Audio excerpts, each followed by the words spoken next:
3, 2, 1. Hare Krishna, everyone. Welcome to the Vaisnavi Forum digital series of seminars. This is our first time doing this, and we're hoping to be able to run a stream of these over the next few months. For our inaugural one, we have our esteemed Urmila Devi Dasi, who will be our keynote speaker. Now, many of you would know Urmila from her lectures, and she's a very wonderful speaker, great devotee, disciple of Srila Prabhupada.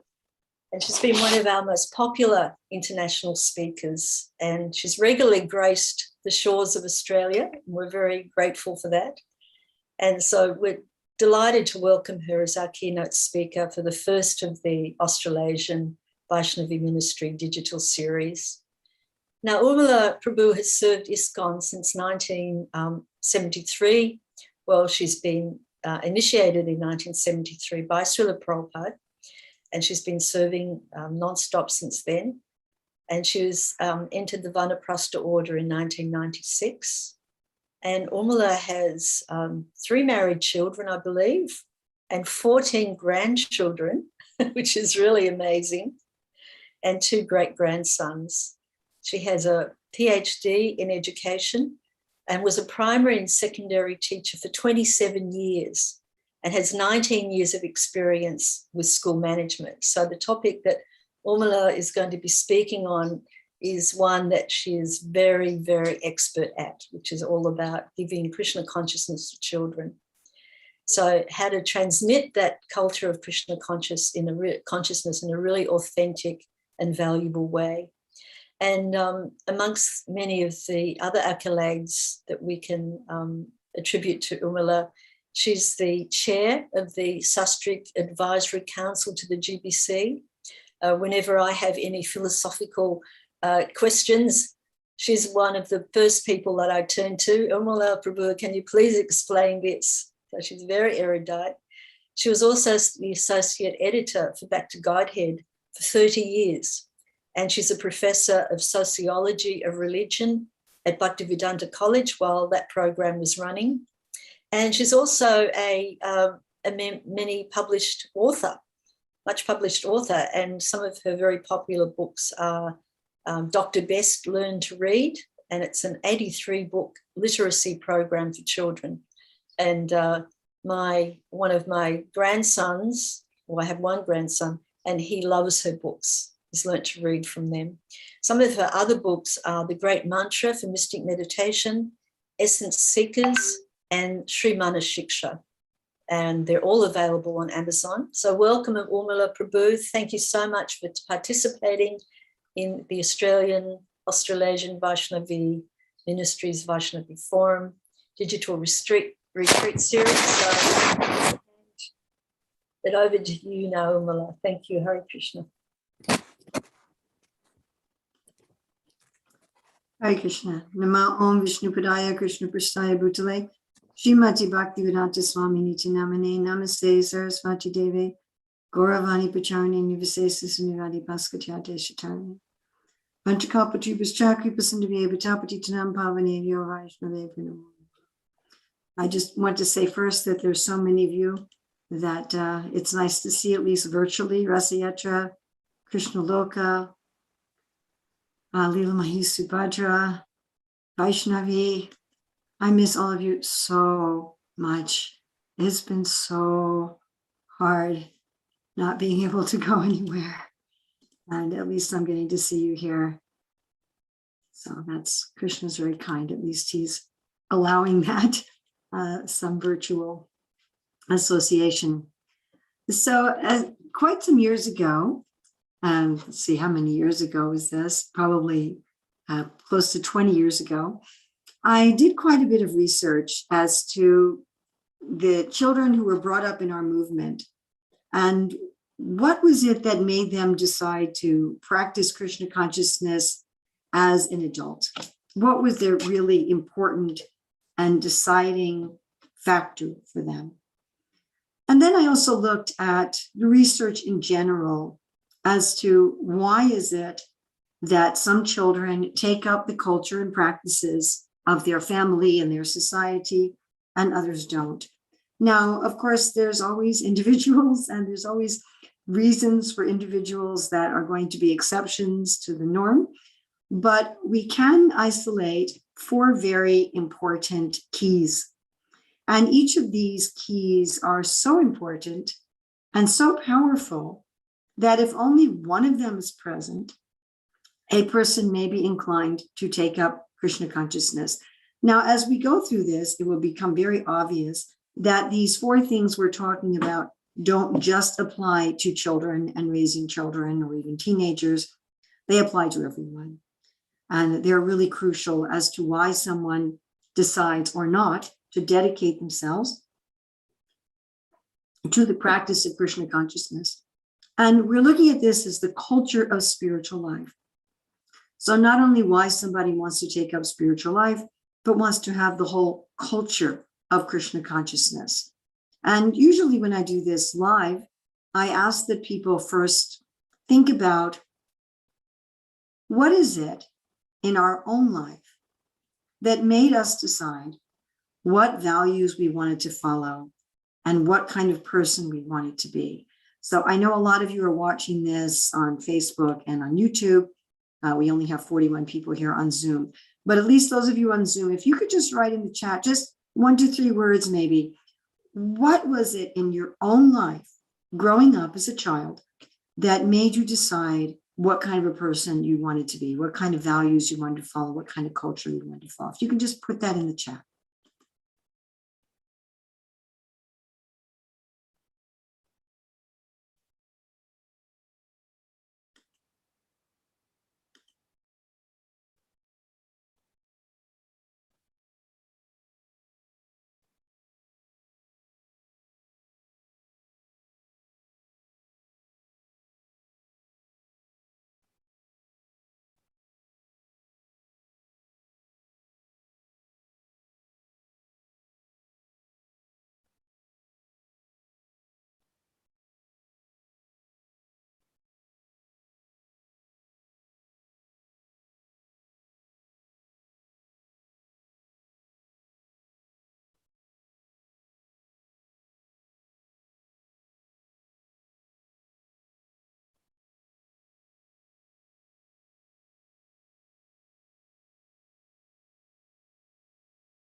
Okay, so a lot of you wrote about persons. Oh, here we have some interesting ones.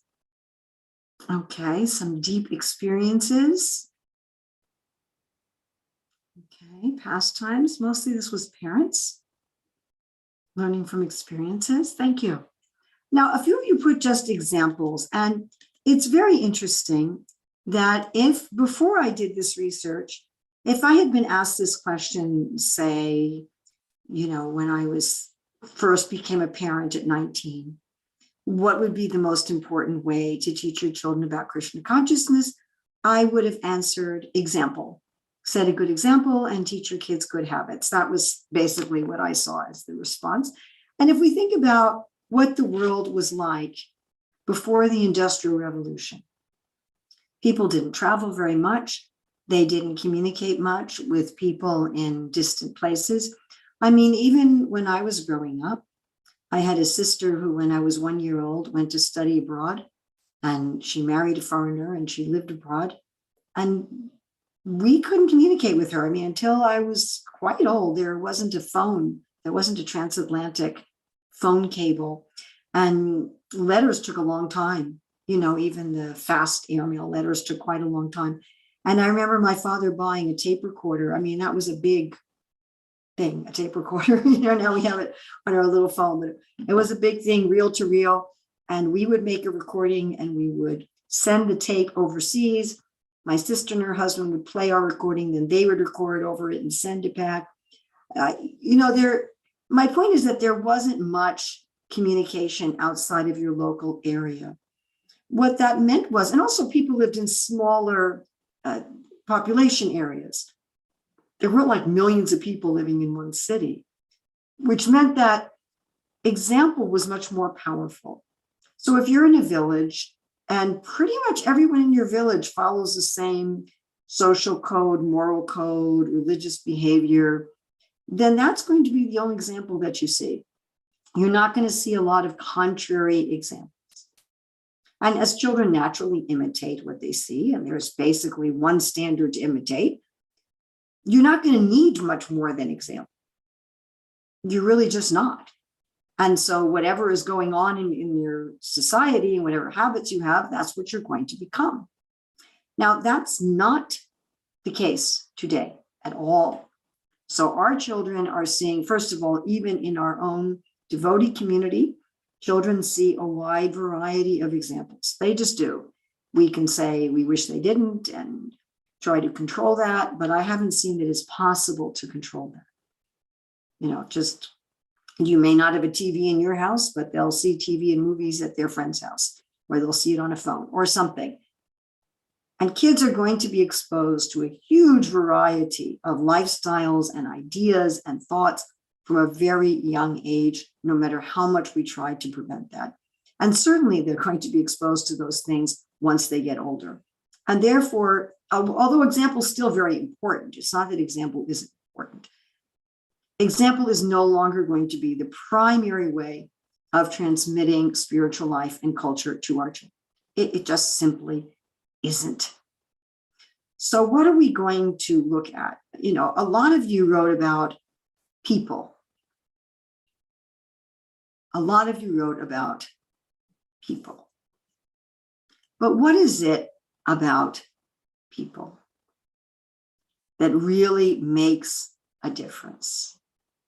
And for this, we're going to look at something very important that Srila Prabhupada says. So what I'm going to do, instead of sharing my screen, which I thought about doing, instead of doing that, I'm going to just paste this quote into the chat.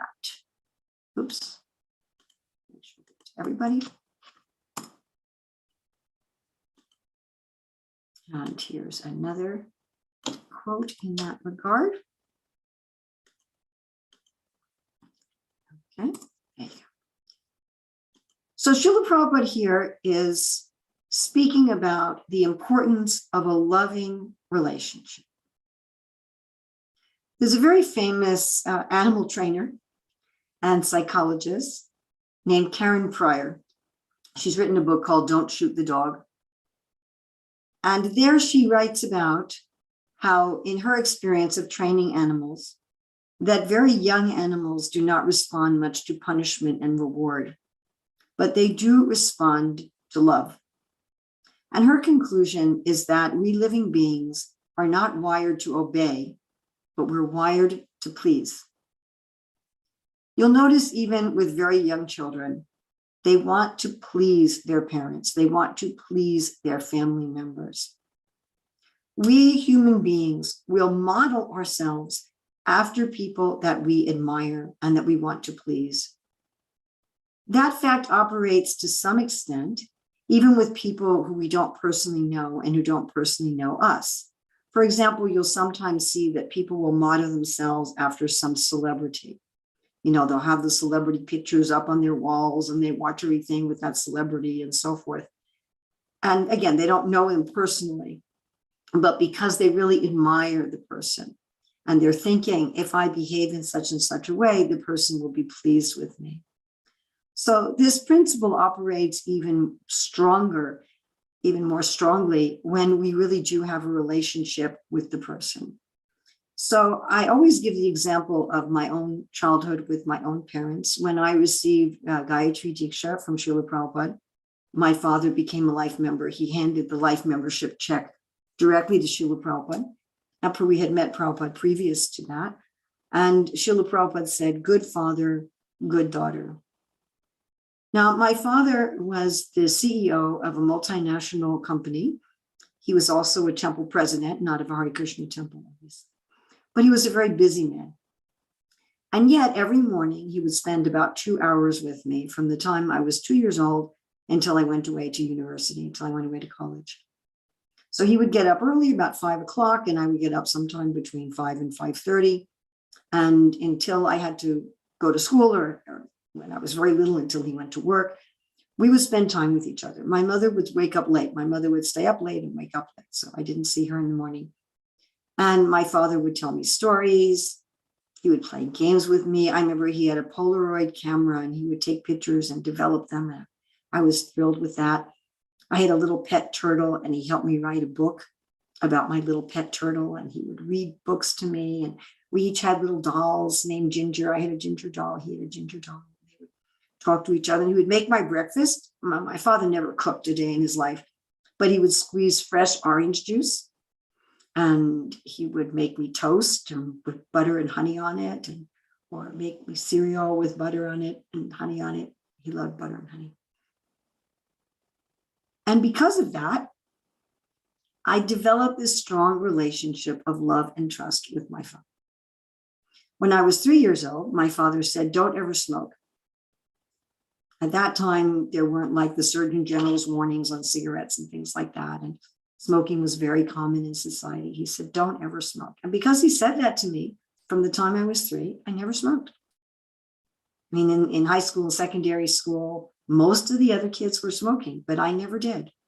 Not because I thought I was going to get cancer, but because my father asked me to. And it was just that simple. I wanted to be the kind of person that my father admired because we had a relationship of love and trust. Now, I did not have that kind of relationship with my mother. We didn't have a bad relationship. We just didn't have that kind of a deep friendship. And it's interesting, when I joined the Hare Krishna movement, my mother was very opposed. And my father was very supportive. And I was willing to join the movement in spite of my mother's opposition. But I doubt if I would have been willing to join if my father had been opposed. It would have been too hard to do anything against his wishes.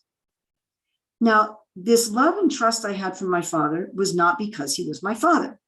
It was because we had developed a relationship of love and trust. And I really like to use the word love and trust, because if somebody loves you, but you don't trust them, they may be well-meaning in their advice, but it's not something you're going to follow. And if you think that they have expertise in something, but they don't care about you, you may be worried that they're going to use their expertise to exploit you. So to both be convinced that someone loves you and that they're expert. Now, if we all think about this, we can think in our own Krishna conscious journey, how important to us has it been to have these genuine relationships of love and trust?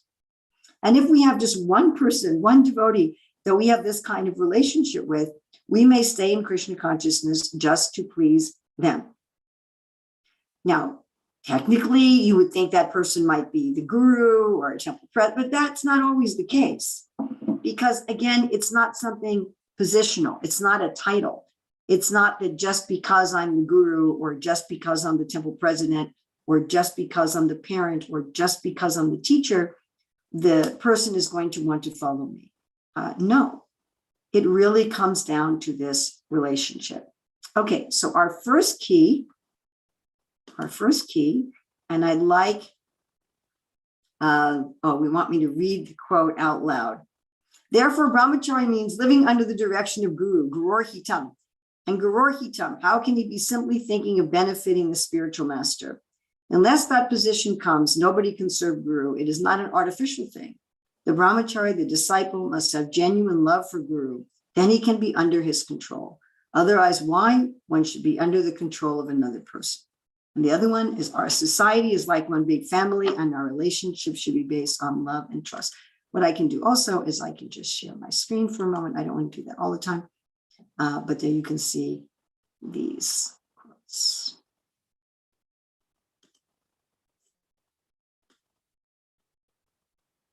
That doesn't work. Right. Okay.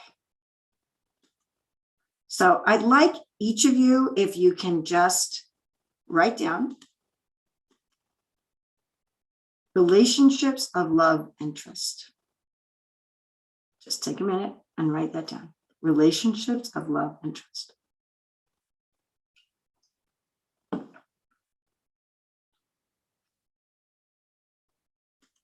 Okay, we're going to go on to the next one. And here I'm going to again, put some quotes in the chat box. Now, at least one of you mentioned this in which you wrote in the beginning about Krishna's pastimes. So from the beginning of time, culture has been transmitted through stories. Prabhupada talks about how in ancient times that every evening people would gather and discuss stories. Now, why is it that stories are so powerful? Why is it that stories are so powerful? And I'll just share my screen for a moment so those of you who are watching on other mediums can see these quotes. Number 2, why is it that stories are so powerful? Well, I'm sure a lot of you know that athletes, when they're practicing, not only go physically on the tennis court and practice their swing, but they also mentally practice their sport. And with brain imaging, it's been shown that when a person mentally practices something, that their muscles engage almost as much as when they're physically practicing. Now, I'm sure we all have this experience. If we're reading a book or watching a play or watching a TV show or movie, that our body reacts as if we were in the story. Everybody has this experience, right? The person in the story is in danger and you're happy, and your breath gets, right? Or someone in the story gets something happy and you feel happy. We physically respond as if we're experiencing the story. When we're listening to someone read a story, we're reading in a book, we're watching it dramatized. And it's quite interesting. We've just been studying the Southern Ocean of the Bhakti Rasamrita Sindhu, which is also Nectar Devotion. And Srila Prabhupada briefly touches on this in the Nectar Devotion, which of course is a summary study. But in Bhakti Rasamrita Sindhu, Rupa Goswami has quite in depth in the Southern Ocean fifth wave about poetry and drama. And he explains that in poetry and drama, the audience feels like they become the personalities that they're hearing or seeing, that they're hearing in the poetry and the narration, or that they're seeing in the drama. And it's very interesting when Rupa Goswami is speaking about transcendental poetry and drama, and Jiva Goswami Vishnu Chakravarti Thakur also commenting that the audience ends up feeling the same emotions as the devotees that are being portrayed in the drama. Pretty amazing, huh? So we are experiencing the stories we hear or we read or we see. We're actually experiencing them. So if we are hearing, reading, seeing stories of devotees and pious people, we're practicing that behavior. And also, if we're reading, hearing, or seeing stories of impious people, we're practicing that behavior. So stories are a way for us to be practicing the kind of people that we would become. Now, there's another very interesting thing about stories, and that when we listen or read or hear or watch a story, our brain waves change. We go into a very light trance. What this means is that our normal defense systems go down. And any of us who teach have noticed this. You know, if I'm going to be teaching about honesty and I just say, hey, all of you should be honest. Why aren't you completely honest? Are you honest people? Perfectly honest? And they'll be going, whew, sheesh. Goodness, is she perfectly honest? Why is she arrested? You know, if we give off what we think we're going to train people like this, I can't say how many values education courses I've seen, which are this sort of direct instruction. Be a good person. I mean, does that work? Do we become a good person because we're admonished? We're rebuked? Not usually. right? We feel attacked. But if you tell a story, oh, there was some little boy watching sheep, and he said the wolf was eating them. And so the townspeople came out, and they didn't see any wolf. And the little boy thought, well, that was fun, getting all the townspeople to come out. And later he was bored watching sheep again, because watching sheep is pretty boring. And so he thought, I think I'll try that again. And again, he said to the townspeople, there's a wolf eating the sheep. There's a wolf eating the sheep. And again, they came. This time they looked really hard for the wolf. And when they couldn't find it, they started feeling a little skeptical. It's been 2 times now. But the boy, that was much more entertaining than just watching sheep, So again, when he was bored watching the sheep, again, he came in. There's a wolf, there's a wolf. This time, only half the townspeople came, and they looked for a long time. They didn't see any evidence of a wolf at all. And then a real wolf came, and the boy ran into town. There's a wolf, there's a wolf. And nobody came. Now, did anyone's defenses go up then? No, it was just a nice story. And it wasn't a story about me. It was a story about some boy watching sheep somewhere. Right? So what happens is when we give an instruction in story form, it bypasses conscious resistance and it goes right into the person's subconscious. Incredible. Incredible. So it's very important to be surrounding our children with stories. Now, the stories also, it's not just when we sit down, it's okay, we're going to hear a story or we're going to watch a story, but it's also the stories that our children hear us tell on an everyday basis. What stories do we tell about our work? What stories do we tell about the other devotees in the temple? What stories do we tell about our childhood? What stories do we tell about our experiences in the devotee association? Who are our heroes? Who are our villains? What stories are we telling about our life and about other people's life? We're always telling stories. Those form the character of our children. All right, I'd like you just take a minute, and on your piece of paper, you have relationships of love and trust. I'd like you now to add stories. Please also now write the word stories. Okay, we're going to go on to the third key. The third key. And this is something that, everybody used to know this. I'm going to put this in the chat also. All these things used to be a part of all human societies. And it's like we've forgotten some of this ancient wisdom. Okay, let's see if I can get all of these. Yes, very good. It's in the chat. And then let me also share my screen and show you for number 3. So here Prabhupada is talking about having the children do devotional practices, that Krishna has given everyone something extraordinary, and to serve Krishna with one's extraordinary talent means successful life. And then one of my favorites, our leaders shall be careful not to kill the spirit of enthusiastic service, which is individual and spontaneous and voluntary. They should try always to generate some atmosphere of fresh challenge to the devotees so that they will agree enthusiastically to rise and meet it. That is the art of management, to draw out spontaneous, loving spirit of sacrificing some energy for Krishna. So human beings like to find meaning in what they do.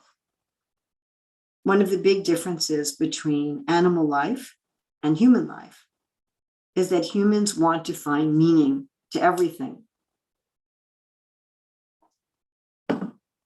And my own personal belief is that such is especially true for those who seriously take up some religious path. Someone who seriously takes up a religious or spiritual path must be someone to whom meaning is extremely important. I'm sure many of you are familiar with the famous work of Daniel Pink, who looked at what motivates people in their work. And he had 3 points: autonomy, mastery, and purpose. Autonomy, mastery, and purpose. So let's think about that for a minute. Autonomy. That means not only that you have some control over what you do, but that your work is a real expression of who you are. Mastery, you can get really good at it.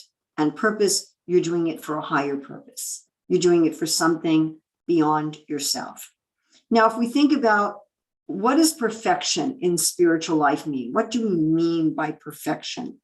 We'd say, well, that we realize our eternal relationship with Krishna. We realize our rasa with Krishna. Oh, I'm a cowherd boy named such and such, and I like to take care of the cows, and I like to play ball games with Krishna, whatever it may be. And we serve Krishna eternally according to that individual relationship. So hopefully everybody agrees that's our understanding of perfection. I realize myself, I realize who my eternal relationship with Krishna is, and I serve Krishna according to that eternal relationship. Now, each jiva has a very specific and unique relationship with Krishna.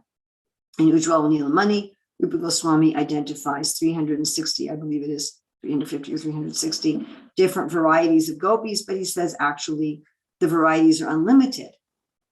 Those are just general categories. Each jiva has a particular combination of taste and relationship with Krishna. I mean, we can see that in this world, right? If a family of 5 children, so you have a little different relationship with each of your children.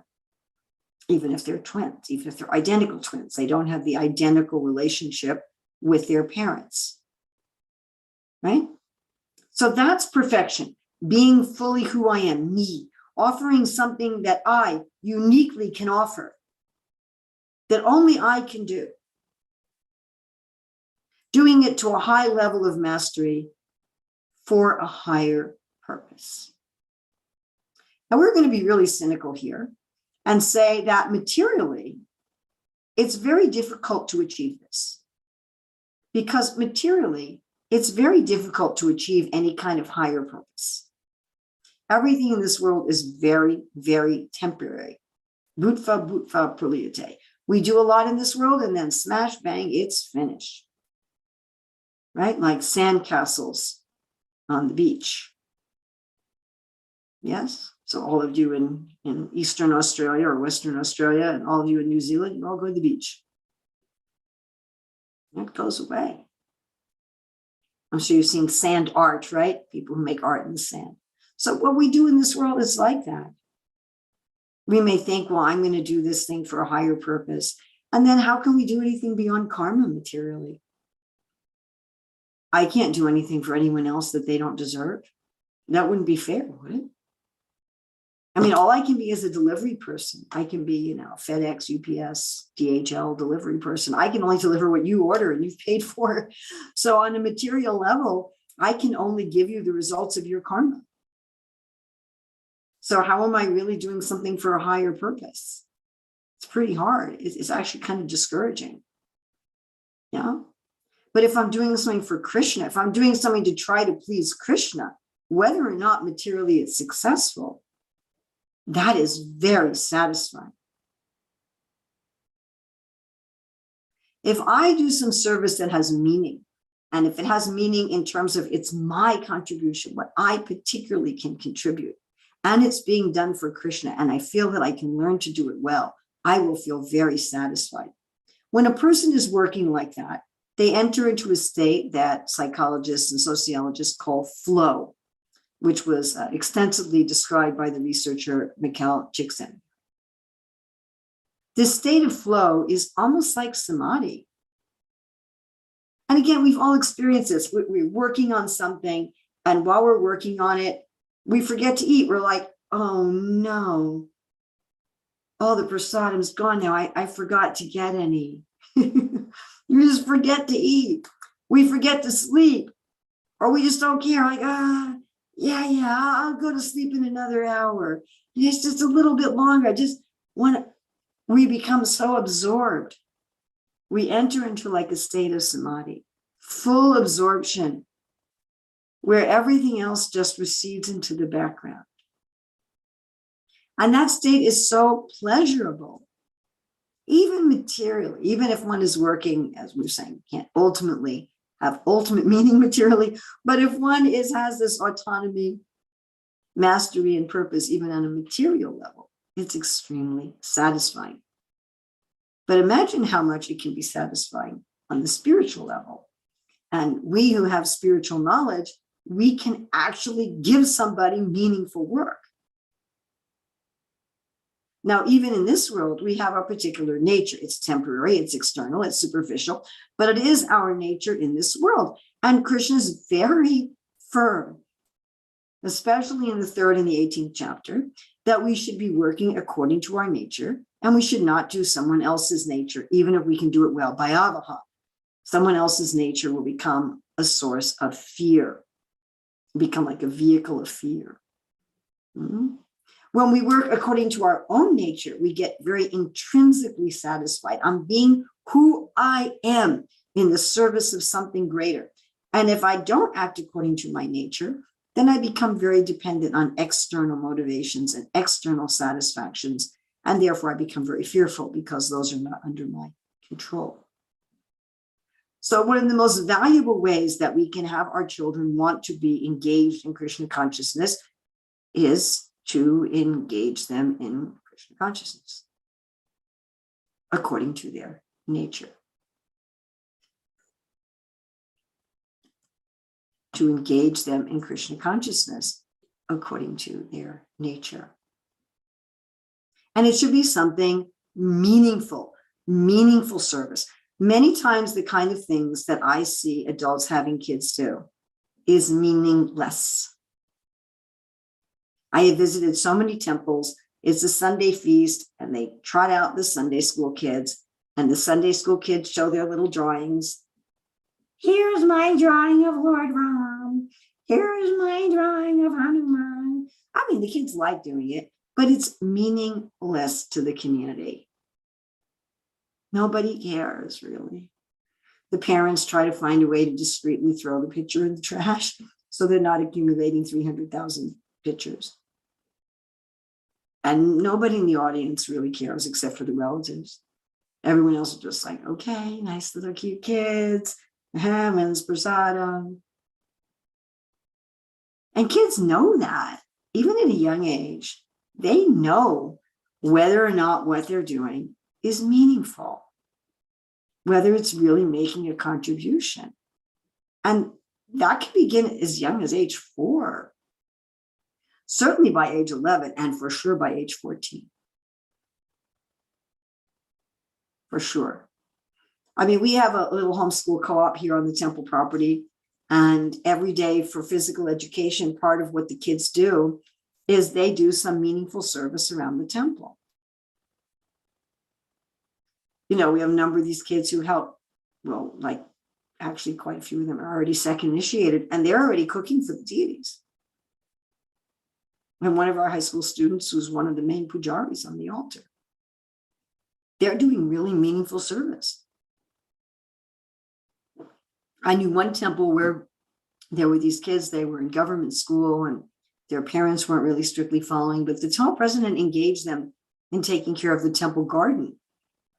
And just from doing that, the kids wanted to take initiation because they were doing some meaningful service. Some meaningful service. So please write that as your third thing. You have relationships of love and trust, stories, and meaningful service. All right. Our fourth key here is something that I've taught this dozens of times all over the world, and I find that very few people guess this one. Very few people guess this one. And this is what one could call our peak moments, our emotional experiences.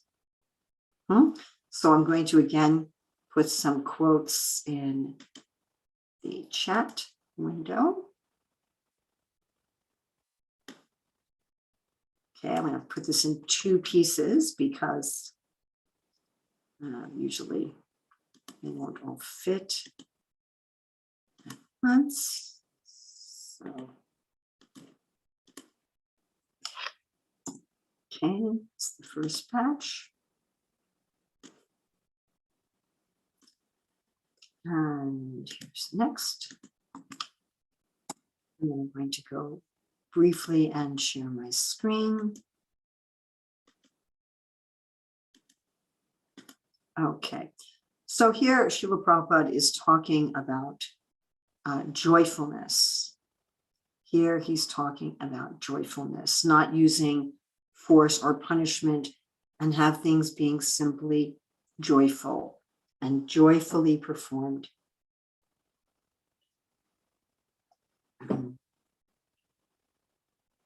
So you remember earlier I was talking about my father, and I was talking about how in the morning we would spend time together. So many years later, when I was a Gurukul teacher, I remember one time talking to one of my students about waking up in the morning. And he said, I hate waking up early. And I was astonished. I thought, how can anybody not like waking up early? And it was just kind of a shock to me. I had just sort of assumed that everybody liked waking up early. And then I started really thinking, why is it I like waking up early? I thought because that was my time with my father. And so on an emotional level, I associate the early morning with my father. And with my father, I have all these feelings of love and affection and care and playfulness. And, I have all these positive emotions associated with my father and also associated with the early morning. Many years ago, when we were working on building a Gurukul building, so we were getting various donations. And one time when I went to get the mail, I went to get the post, so it was down a long, steep driveway. Nobody really liked to get the mail, not because we didn't like getting it, but because you didn't like having to walk back up the hill. So one time when I was going to get the mail, I opened up the mailbox and there it was a letter. I opened it up and there was a check for $35,000 towards the Gurukul construction, right? And after that, I always wanted to get the mail, and it was funny because after a while, my kids said, Mata, why every day do you volunteer to get the mail? And I had to think about it. And I thought, it was happening ever since I opened that major donation at the mailbox. So emotionally, I was connecting that feeling of getting all that donation with getting the mail. In a negative way, we used to live in Detroit, right by the Canadian border of Windsor. And in those days, there wasn't a large Indian population in Detroit, but there was in Canada in Windsor. And so we'd go like once a month to buy things like asafoetida and basmati rice. And one time my daughter, who was about 7 at the time, asked if she could come with me. So I said, sure. So we go to the big Indian store. And then she says, Mata, is it all right if I wait in the car? I said, sure, I'll just be a minute. So she's waiting in the car. When I come back out, I'm probably going like 5 minutes. And she was crying and she was hiding under the dashboard. And I said, what's the matter? And she said, well, I looked in the car park in the parking lot and I saw this man. He looked like the kind of man that kidnaps little girls, and I was hiding. And she was so frightened. And she told me that for years later, if she'd hear the word Canada, she would feel fear. So this is when we have an emotional connection between we have a connection between some activity and an emotion, either a positive emotion or a negative emotion. And these connections can happen with one strong experience, like my opening the check at the mailbox or my daughter getting scared in Canada, or it can happen with repeated weak experiences, like my experience early in the morning. And we may not even remember, like I didn't even remember, why did I like getting the mail? And if we think about it, I'm sure that all of us have these sort of connections. Like, are there certain smells that bring on an emotional state for you? Positive or negative? Certain kinds of food that bring on an emotional state, positive or negative? Maybe even just thinking about that food. Certain places certain activities, certain people, maybe even seeing that person's face, hearing that person's name. Just like some of you, when we started, I saw, oh, there's Krishna Loka. And immediately I was just, oh, there's Krishna Loka. There's Leela Maya Subhadra. And I think now Nitya Priya is there. So just seeing these names, I'm like, oh. And I have to say, there's some people, I'm not going to say who, but there's some people that when I see their names, and I'm going to go, ooh, I think I'll walk around the back. Right? So we want our children to have positive emotional experiences connected to their practice of Krishna consciousness. That means the space where we do our sadhana, the time when we do our sadhana. So this means, like, there's this regulation, you shouldn't chastise anyone in front of the deity. I mean, probably Krishna just doesn't like to hear it, but another reason is that people are then going to associate seeing the deity with getting in trouble. And so they may not want to see the deity anymore.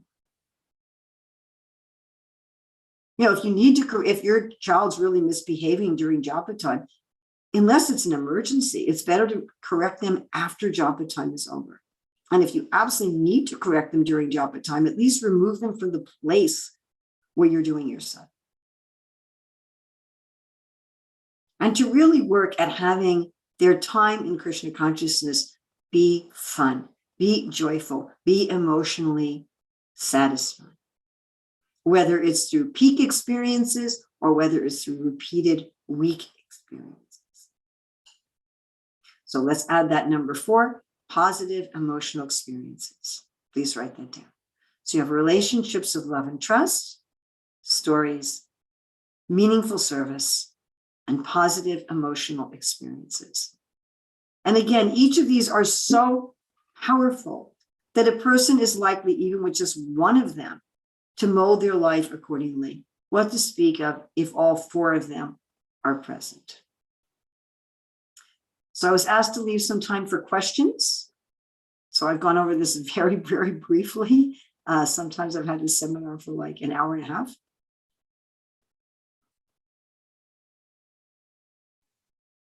So if anyone has any questions, they can put in the chat, or else I think you also have a way to get questions from people on YouTube and Facebook. And if you do that. Yes, we do, Ramila Prabhu. Thank you so much for that absolutely wonderful, wonderful talk. And when you were speaking, I was thinking that, of course, my children are all grown up, but I do have grandchildren, which I can try and employ those 4 key elements with them. But I was also thinking about the fact that actually we could translate that to our relationships with adults. And oh, yes, definitely. Yeah. Definitely. I mean, I know of, there's one devotee, good friend of mine, who was saying that after he heard me give this talk about children, he realized why there was a temple he didn't like to go to. It's like, oh, that's why I don't like to visit that temple, because the temple president yelled at me in front of everybody and in front of the deities in the temple room. And so since then I haven't wanted to go back there, and I always felt really guilty. I thought there was something wrong with me. It's like, oh, now. Yeah, and that's the experience some of our children have had when they've been at the Gurukul, and chanting japa has been used as a form of punishment. Oh, you've been naughty, go sit in the corner and chant 3 rounds. As they grow into adulthood, they do not want to chant at all. So yeah, well, I know of one wonderful devotee. I mean, she's now in her 40s, maybe she's not even in her 50s, and she got initiated outside of the Gaudiya Sampradaya, so she wouldn't have to chant japa. And I said, why? She said, I love kirtan, I love Krishna. She said, I can't chant japa because when I was a child, if I didn't chant quote unquote properly, I was beaten. She said, I can't even touch japa, I just recoil. Yeah, so those 4 key elements, so important. And thank you so much, Urmila Prabhu, for sharing that with us. Some of our co-hosts, could you please let Urmila Prabhu know if there's any questions there? We have one from Madhuri Amrita, and nice to see you here. So how to navigate when our friends have different standards and different approaches, or their friends have bad habits? Well, this is what I talked about in the very beginning. Our children are not going to see consistent examples in 2021. They're just not. They're going to see a whole range of examples. It's just life. There's nothing, there's nothing that you're going to be able to do about that. But what you can do is you can have good relationships of love and trust with your children and have them have people with whom they have good relationships of love and trust that are the kind of people you'd like them to emulate. You can have them do meaningful service with people who really appreciate them and recognize them for that service. You can tell wonderful stories about who you want to be their heroes. And you can give them positive emotional experiences. How do you encourage children to chant japa every day without forcing them? Well, I have a separate seminar about japa, so I don't want to get into that so much here. I also have a lot of materials on my website about japa. Whenever we bring up the word force, I ask people, do you force your children to brush their teeth? I would assume, and maybe erroneously, that all of us brush our teeth once or hopefully twice a day. It's one of the few things that most adults on this planet do as preventative care. Why do we do that? Now, were we forced? Hopefully we weren't forced. And if we were forced, and if we do have strong negative emotional associations with brushing our teeth, then we probably don't regularly brush our teeth. So my point is, we all know how to get our children to do things regularly without forcing them, how to give them a taste for something. So the main way to get children to chant japa is for them to have positive emotional experiences connected with japa, which of course is not something that we can absolutely engineer. It's a meditative thing. I think japa is one of the hardest things to get someone to do because there's not, like kirtan, you have the beautiful music, prasadam, you have the nice taste, and but japa, it's really has to be an internal meditation. But to try to set up things so that the children will really learn how to meditate. One thing you could look at is how what's happening in the world today is a lot of children are being taught meditation. And to examine how are children being regularly taught to meditate. Okay, when you really need children to do certain services in the home, try as far as possible to have that be a meaningful service according to their propensities. Have it be something where they really see the contribution to the home, where they can get a sense of mastery, where they can get some recognition, and connect them with positive emotional experiences. If you connect doing things in the home with negative emotional experiences, you're going to have a really hard time. Now, you may wonder, how do you get yourself to do something? Like one thing that I've been working on a lot in my life for the past couple of years is cultivating gratitude. I recently heard a talk by Bhaktivedanta Maharaj where he was saying that gratitude is the segue between material emotions and spiritual emotions. I know gratitude is one of the 14 items of knowledge. And it seems to me that gratitude really pushes us into sattva gun. So let's take common household chores. Like, okay, we all have to do laundry, right? Unless you have a servant that does your laundry. So, when I go to do the laundry, I can think, oh man, I got to do laundry. Or I can think, well, I'm so grateful that I have enough clothes to wear, that I can wear some clothes while washing other clothes. I'm so grateful I have a washing machine, that I don't just have to, do my clothes by hand in the river. I'm so grateful I have a place to hang my clothes to dry. I'm so grateful I have clean water to wash my clothes in. And that way, my doing laundry becomes a positive emotional experience. So your children will also see, how do you think about your household chores? Oh, I got to sweep the floor again. Or is it like, wow, I'm so grateful I have a broom. I'm grateful I have a mop. I'm grateful I have clean water. I'm grateful I'm able. I'm grateful I'm capable of cleaning the floor. And do you have positive emotional experiences with your household chores? Do you consider that meaningful service? Wow, I'm cleaning the floor for Krishna. How do you feel about it? Are you practically dancing around the house cleaning the floor? Okay, how do we balance between love and trust and being strict with children when they do not so good things? If you really have love and trust, your children will want to please you and they will want not to displease you. and we don't have time for this, but there was a study, oh gosh, this is an old study, about love and discipline, what they called, and that the children who turned out the best as adults had high love and high discipline. Interestingly enough, the next category was high discipline and low love. The next category was high love and low discipline, and the kids who fared the worst were kids who had both low love and low discipline. But be careful about strictness, because remember that negative emotional experiences tend to sour people toward the whole thing in general.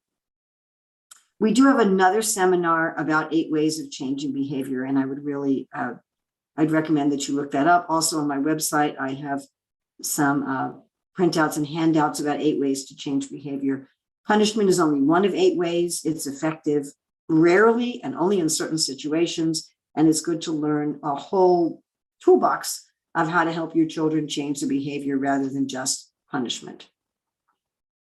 A taste for austerity of life. What is a good place to start with austerity for children? Where Prabhupada said waking up and going to Mangalarti is enough austerity for children.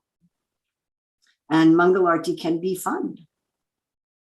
It can be a positive emotional experience. To get up in the morning and have a party. You can't, it depends how you see it and how you go about it. But Prabhupada said that is enough austerity for children to rise early and attend Mangalarti. He said that many times. I loved getting up early. Why? Because my father got up early and I was having fun with my father early. So I have never thought of getting up early as an austerity. In fact, for me, if I don't get up early, that's an austerity. You know, it's really funny. It was some weeks ago, I was saying to my granddaughter, oh, you know, I didn't feel well last night. And I woke up late. And she said, what do you call late, Grandma? I said, well, it was about 5:15. She likes cracking up. You know, but to me, that's a great austerity, actually, is waking up late. That's enough austerity for children. Don't try to give them a lot of artificial austerity. But also, I mean, kids out in the world, I used to love being in Girl Scouts and going camping and building our own fires and sleeping in a tent. Yeah, I thought that was a blast. All right, well, I think our time is up. Yes, well, Urmila Prabhu, thank you so much. That was such a fantastic talk.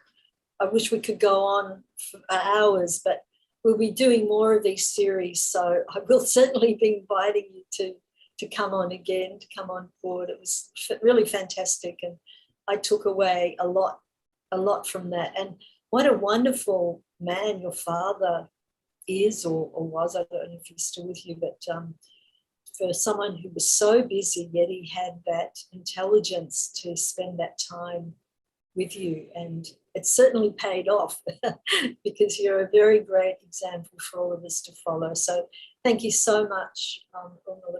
Thank you again. And thank you for giving me an opportunity to see so many people who are so dear to me, even if it's just on my screen. Jai. All glories to Srila Prabhupada. Thank you. All glories to Srila. Now, speaker, we have the wonderful Rasiyatra Devi Dasi, who is our New Zealander, and she's quite amazing. She has 45 cows that she looks after, and she's been looking after people and devotees for a long, long time. She's been practicing Krishna consciousness since 1994, and she's married and she has 2 children. I think they're grown up now, Rasiyatra. So she has a background in spiritual outreach, social work, cognitive behavioral therapy, and of course, cow protection. And Rasiyatra, she promotes supporting devotees across their lifespan in their quest for transcendence. So the title of her presentation is, in fact, the quest for transcendence and getting the balance in your life. So Rasiyatras will talk to us for about another 45 minutes and then allowing 10-15 minutes for questions. So please, you know, put your questions in the Zoom chat or in Facebook or YouTube. So thank you so much, Rasiyatra Prabhu, for joining us. And I'm very pleased to present you through a journey of personal assessment, helping us to understand how our thoughts matter and how our lifestyles affects our consciousness. Jai, Hare Krishna. Over to you, Rasi Achaprabhu. Thank you.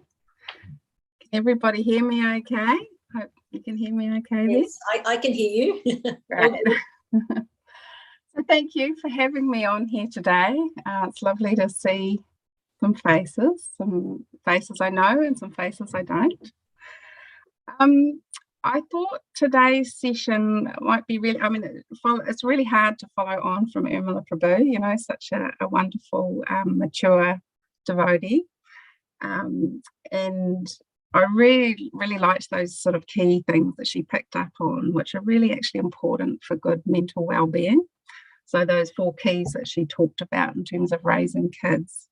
Because today I really wanted to talk about, you know, mental health as a devotee, as an aspiring devotee, and demystifying, you know, some of the processes that our mind goes through and some of the processes that our mind has. You know, the mind is actually a huge part of our spiritual journey. It's a huge part of our material journey. The mind is a huge part of our lives. So today we're going to go into that a little bit and explore the mind to get a bit more of an understanding. You know, sometimes we talk about this body being a vehicle, and sometimes, you know, we drive cars and we don't necessarily, sorry, I'm just going to change the view so that I'm not seeing myself. We don't see under the bonnet so much with the car. You know, we get in the car, we've got the steering wheel, we've got our destination, and we're off. And similarly, it's like that with our material body. Sometimes we think, okay, we've got our destination and we're off. So let's kind of open the hood a little bit today on that car and have a little look at the mechanics of how the mind works. Drawing on a spiritual perspective, but drawing on a psychological perspective in terms of how psychologists understand the mind and its function. So I guess it's a real look at sort of demystifying this inner environment, because we all have an inner environment. We have an inner environment and we have an external environment. And sometimes we act in ways that we don't really want to look into what's happening on the inside. We keep ourselves very busy, we keep ourselves very focused externally, and we, you know, what's going on inside can be a little scary for us sometimes. So every person has a rich inner world, and everybody is at the center of their own story. That's what we know about the mind. The nature of the mind is the way it thinks, the way the way it perceives things, is we're pretty much at the center of it. And what we understand spiritually and psychologically is that at times we fuse with the mind. We get very caught up with the mind's chatter, with the mind's perceptions, with what the mind's saying, thinking. And we become fused with those thoughts that affect how it is that we behave, and it affects how it is that we perceive things. It affects how we relate with others. It affects how we interact with our environment. So just like cleaning our kitchen, you know, or our bedroom, cleaning the temple, cleaning the altar, sometimes, you know, it's a good idea to take stock of our thoughts and our feelings, because we do know that how we think about something affects how we feel about something. And I'm sure we've all had that experience. If you think back to something that creates a really strong feeling, the way that you think about that situation or that person or that process will affect how you feel about it. And vice versa. Sometimes we can feel something and we're not quite sure where it's coming from, but our mind will connect into that feeling and make a story out of it and increase that experience. So we understand this through the process of sadhana bhakti, and we still get caught out by deeply seated core beliefs which inform our daily thoughts and our underlying assumptions without us even being conscious of it. So what is it that psychologists, you know, kind of understand about human development? What psychologists have kind of proposed or have studied over the last century or so is that the initial 3 years are our formative, in this material body, the first 3 years of life are kind of our formative blueprint. So that we create visions of ourselves, our vision of others, and visions of the world based on those formative years. So depending on what kind of experiences we've had, loving, connected relationships, a safe environment, a predictable routine, or we might have had other experiences. We might have had parents that weren't so attentive. We might have, been neglected in some way in terms of our basic health needs met. So we might develop, some underlying assumptions or some core beliefs that will actually inform the way, the prism, kind of the glasses through which we see the world. And as we go along, of course, we understand from Prabhupada's books that our mind, intelligence, and false ego travel with us for many lives. So these experiences and karma from our previous lives also impact on our current psychology. So we understand that, but we're going to look at it through the kind of this body lens for now.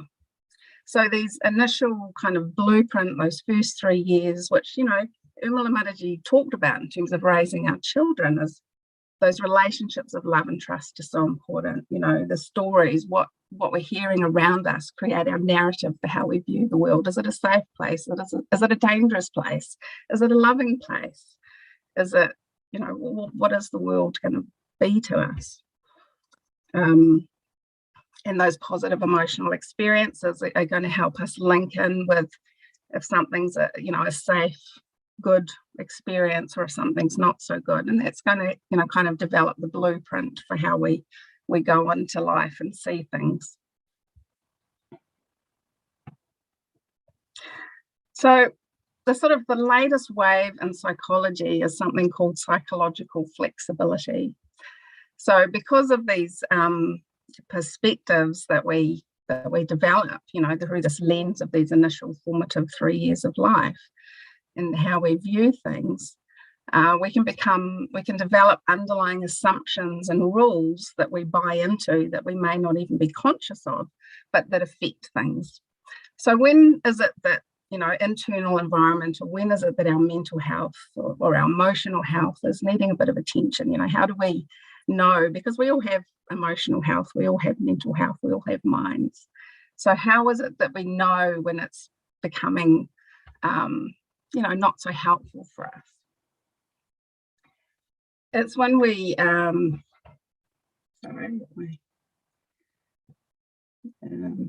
the rule of thumb is when our internal environment overly affects our functionality in life. So if what's going on in our mind and our internal environment and our response to things is affecting our relationships with others, is affecting our ability to engage meaningfully in our day-to-day lives, if it's affecting our ability to take care of ourselves, that's when we're knowing it needs a little bit of attention. It needs a bit of exploring about what's going on, what's underlying that thought. So what we know about psychological flexibility is that we cannot make our thoughts and feelings go away. We can distract, we can avoid, we can use different ways to pretend they're not there, or keep so busy that we don't notice them, but we can't make our thoughts and feelings go away. And psychological flexibility means to learn to notice these thoughts and feelings that are occurring in our inner environment, and to kind of nurture them a bit or observe them a bit.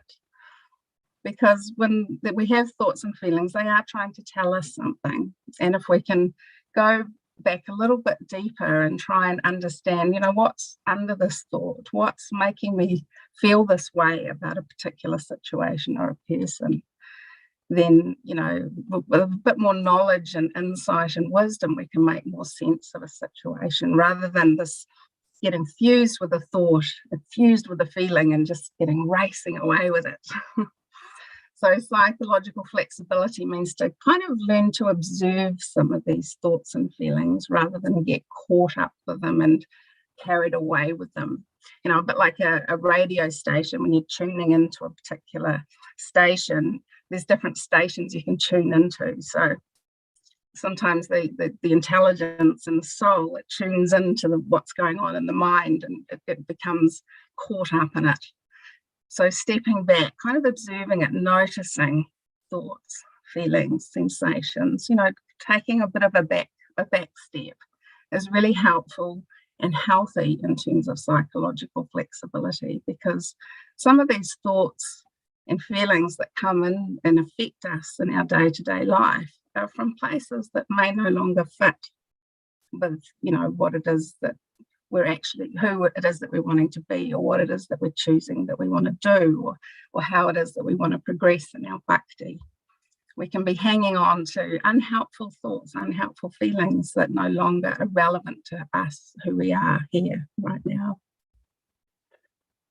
So it's explained through this psychological flexibility. And, we understand it. Lots of us do yoga. You've got your physical flexibility, and some people might be really good at stretching their arms behind their head or touching their toes, or, we have, and then other areas might be less flexible.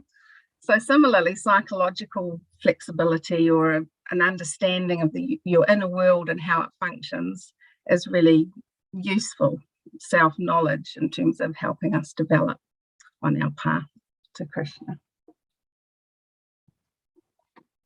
So talked about personal assessment in terms of understanding ourselves and our inner environment, and knowing that we're prone to buying into a particular narrative, based on what our prior experiences have been in life. And of course, we understand that the living entities are conditioned by material nature of various types. So there's one is happy, another is very active, and another is helpless. All these types of psychological manifestations are causes of the entity's conditioned status and nature. So Prabhupada in Bhagavad Gita in the 14th chapter, text 6, he's talking to us about our psychological makeup and the different types of minds that we can develop. And so that's a really good way in terms of personal assessment to, reflect, what's my mind like? Is it a happy mind? Is it an active mind? Is it a helpless mind? And that can give us some idea of, where our mind sort of sits in terms of what mode material nature is it most likely to tune into. So self-knowledge, means an awareness of which particular narrative we're prone to buying into: goodness, passion, and ignorance, combinations of them all. And our minds have a natural inclination towards one or more combinations of the modes. And what we understand through Bhagavad Gita is that one must deliver himself with the help of the mind and not degrade himself. So the mind, again, is just such a huge part of our internal environment. It has automatic thoughts, it has rules, it has black and white thinking, it can have all sorts of thought processing errors and distortions that, unless we kind of develop a little bit more knowledge and awareness of, it's hard not to become fused with those thoughts and just think that's the way the world is, that's the way life is, that's the way others are. So it's really important on the path of bhakti, on the path of self-realization, to really get an innate understanding of your particular mind, because we're all unique, we're all different, we've all had different experiences in this life and other lives. So it's really important to understand your own mind and understand when it's trying to be helpful and understand when it's not being so helpful. So I'm going to try and share a screen here.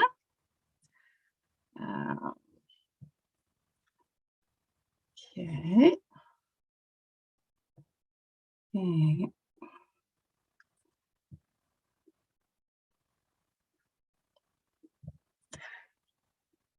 I'll see if I can get to the right one.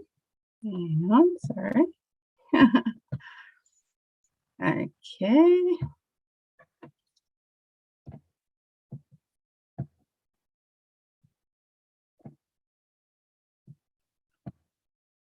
Is that sharing? Can everybody see that? Yep. Yes, you can see. Okay. So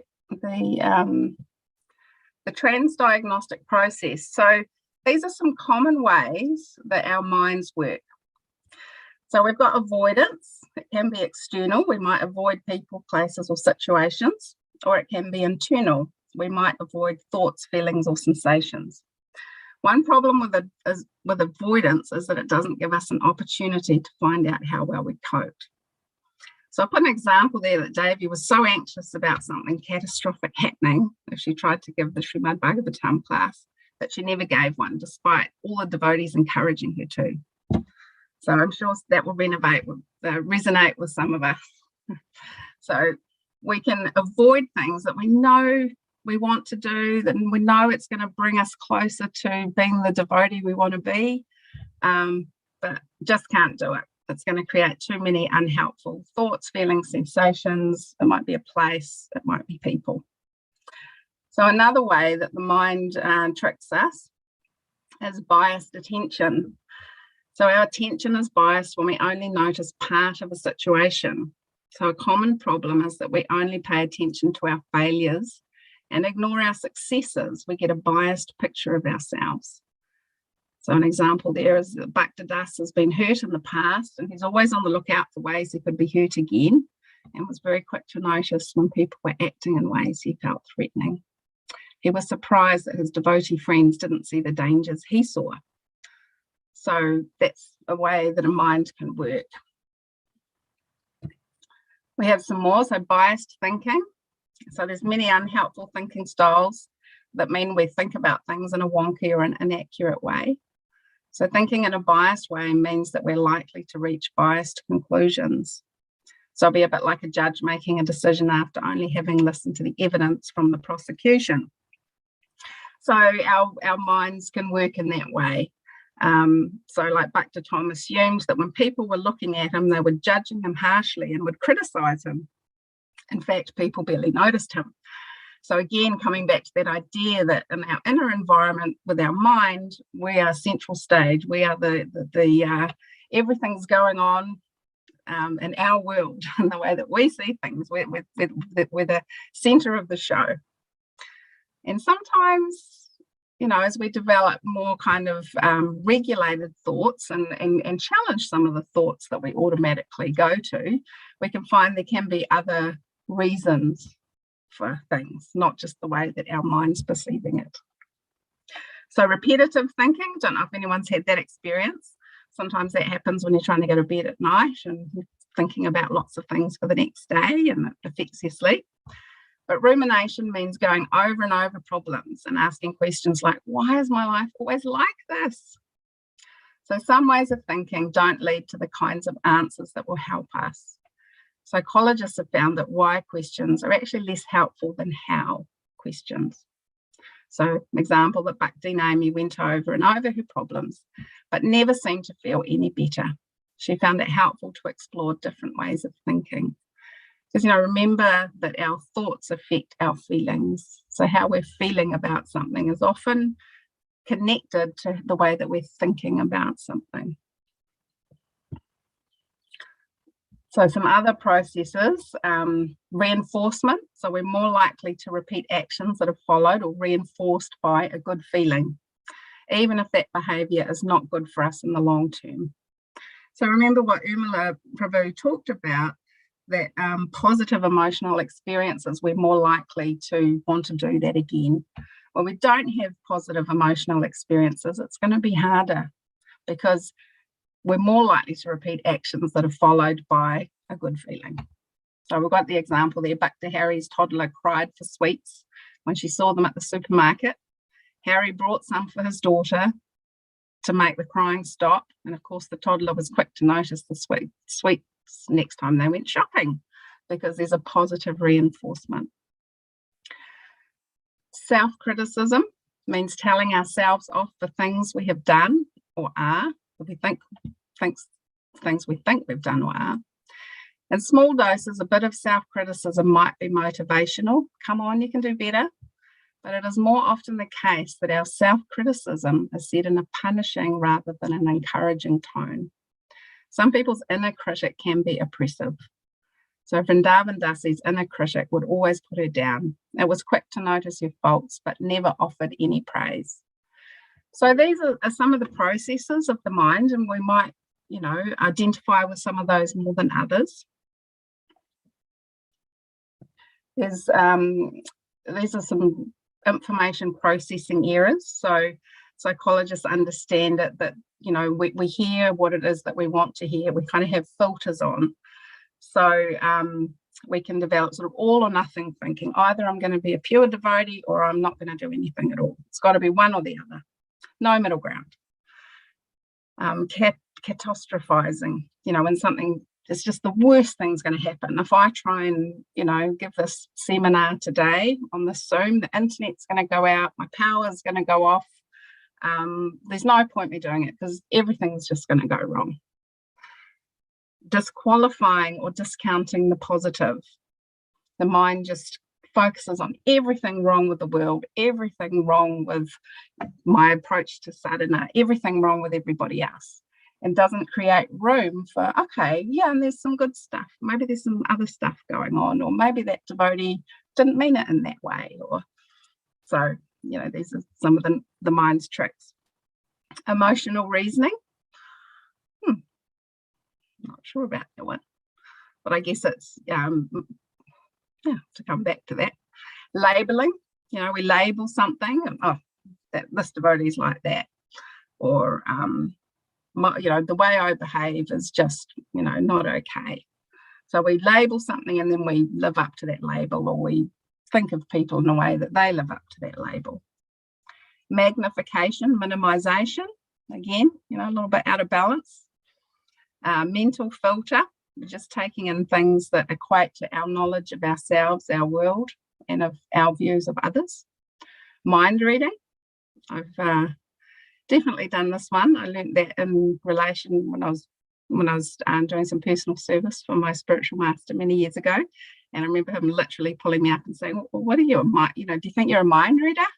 So sometimes we think we know what somebody wants, or we project our understanding of what they want, and that's actually, we're trying to mind read, or thinking that we're mind reading, but actually ask that person, you know, find out from that person what it is they want, rather than mind read and think that you understand what they want.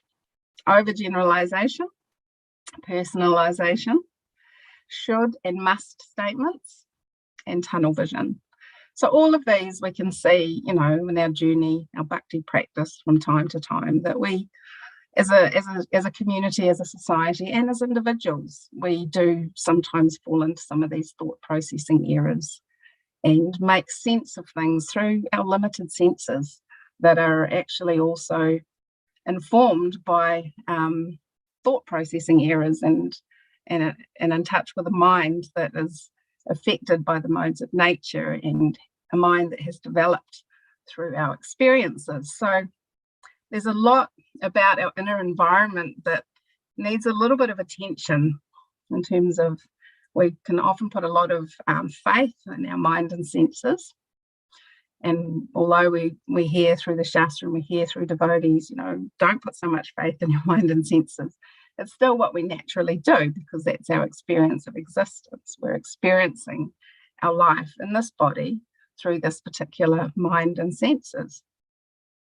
So we need to be conscientious as aspiring devotees to tune into knowledge and wisdom that uplifts, you know, via Guru, Sadhu, Shastra, and be conscientious of things in our own mind and senses that are interrupting that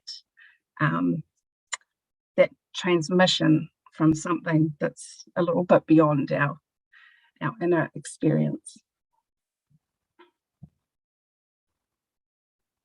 So I think it's important, you know, as I talked about earlier, we clean our house, we clean the altar, we clean the bathroom, we clean our heart through chanting Hare Krishna. It's important sometimes to take stock of the usefulness of particular thoughts, feelings, and beliefs. So we've got thoughts and beliefs that have developed over years, and we're generally quite attached to particular events, experiences that have occurred. So useful exercise is to spring clean, you know, decide which beliefs about ourselves, others, and the world are still working for us, and maybe reflect on how we developed these ideas in the first place.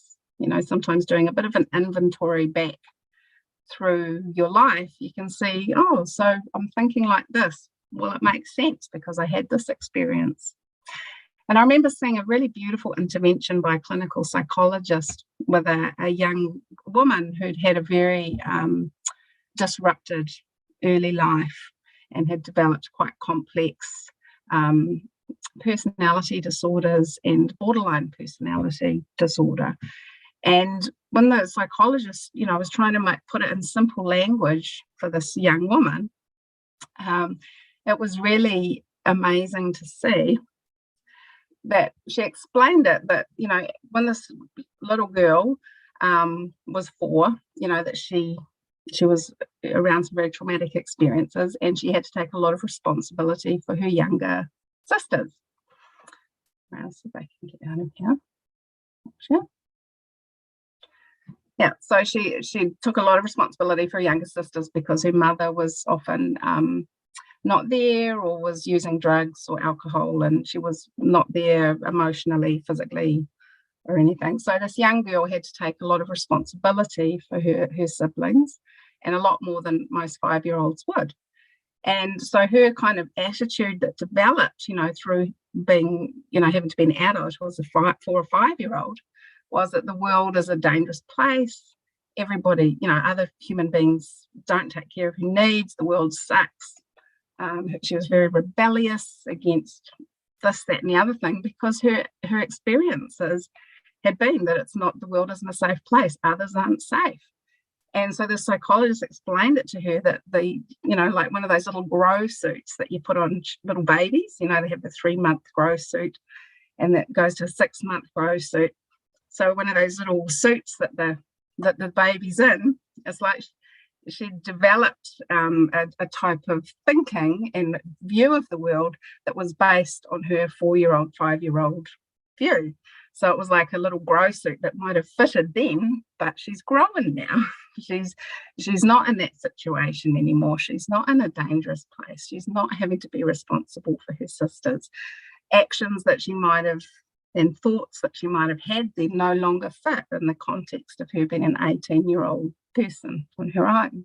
So it was about this. She was still trying to, so that psychologist explained it, that she was trying to fit into the suit, whereas actually she's just got to understand there's no room for that suit anymore. She can take it off and she can develop new thoughts and feelings about the world. So I thought that was, yeah, it was quite an interesting one.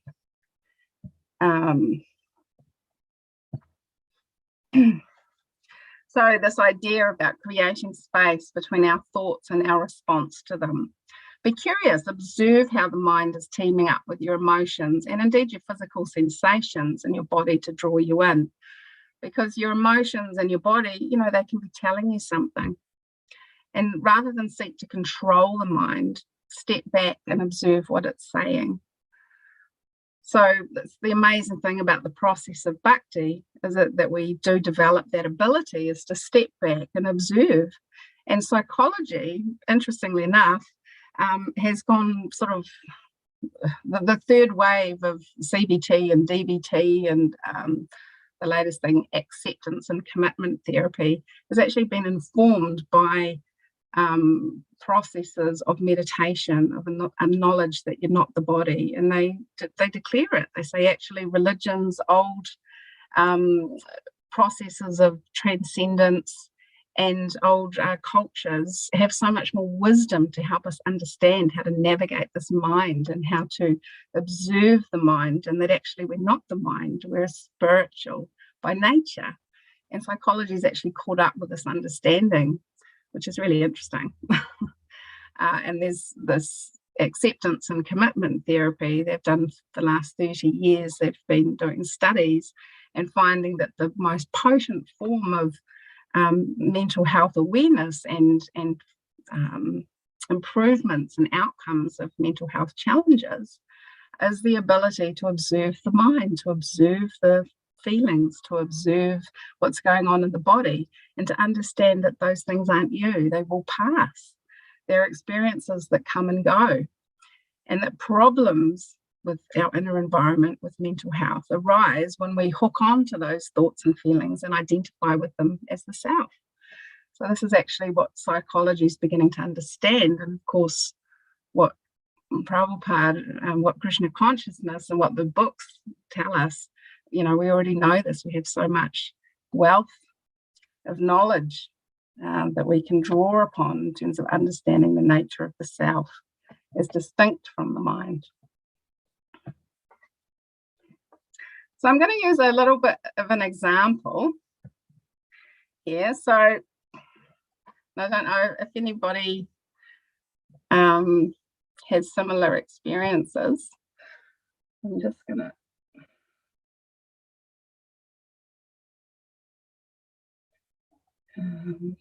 this example.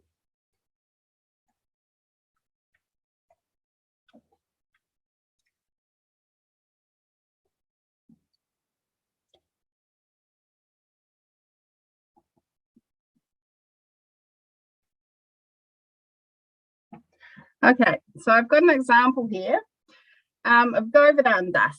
So we're just making up this random name. So Govardhan Das, he's living in the Brahmachari ashram, and he's found himself constantly comparing himself to another brahmachari.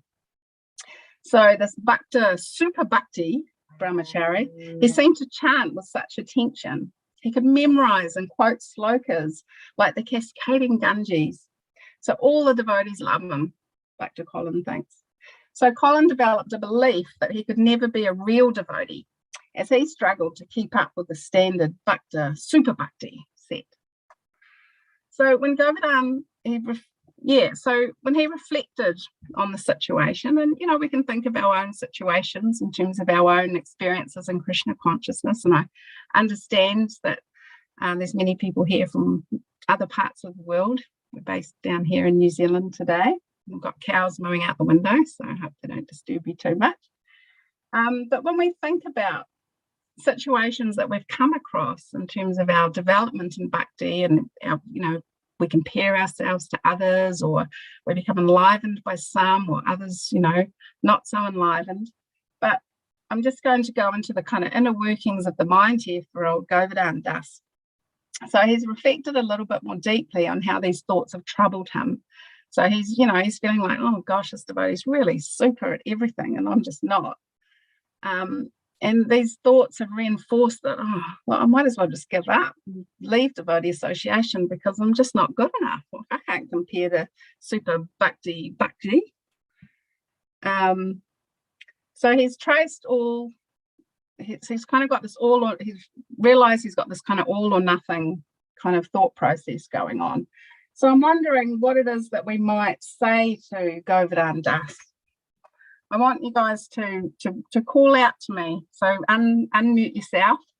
So here's Govardhan Das. He's got this head space that, he might as well leave because he's not as good as these other devotees. So what sort of things might we say to Govardhan Das?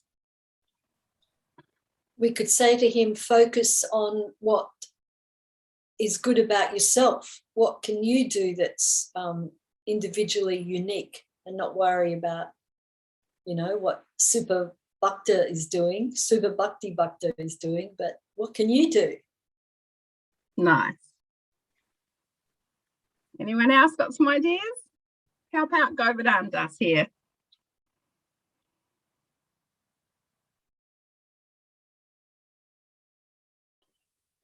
I was thinking, the same kind of thing, just encourage them to focus on their own strengths, and that we're all so different, like focus on that we're all really different people and have different strengths, and it's all good, and we all have our contribution. Like Sridhar Maharaj used to say, what was it? Just be yourself and make your contribution. Nice. Anyone else? Any thoughts? So it's about, Can you hear me? Yes. Okay, sorry, I'm new to Zoom, so I can't even see myself while I can see you. I was just thinking, Krishna loves us all. We're all different. It'd be pretty boring if we were all the same. So what was his name? Govardhan. Yep. So Govardhan, Krishna loves you, and there's something that he wants to see you do. He loves you. It'd be, and yeah, mainly, yeah, it'd be boring if we're all the same anyway, even if that does look to be so amazing. Nice. Thank you, Samoki. Any other thoughts? Yeah, I would say, Harbal Prabhu, you've got this. It's your relationship with Krishna. Just focus on that. So similar to everyone else. Nice. Yeah, so that's exactly how we'd encourage Govardhan Das. We're going to look at evidence that doesn't support that thought. We're going to offer encouraging words. We're going to reinforce wisdom that we each bring unique skills to Krishna's service. We're going to inspire him to focus on what we can do, not what we can't do, because we know that these things are more likely to help us be, take steps towards the devotee we want to be. So how many of us speak to our own minds like that? How many of us give ourselves that same encouragement? Anyone?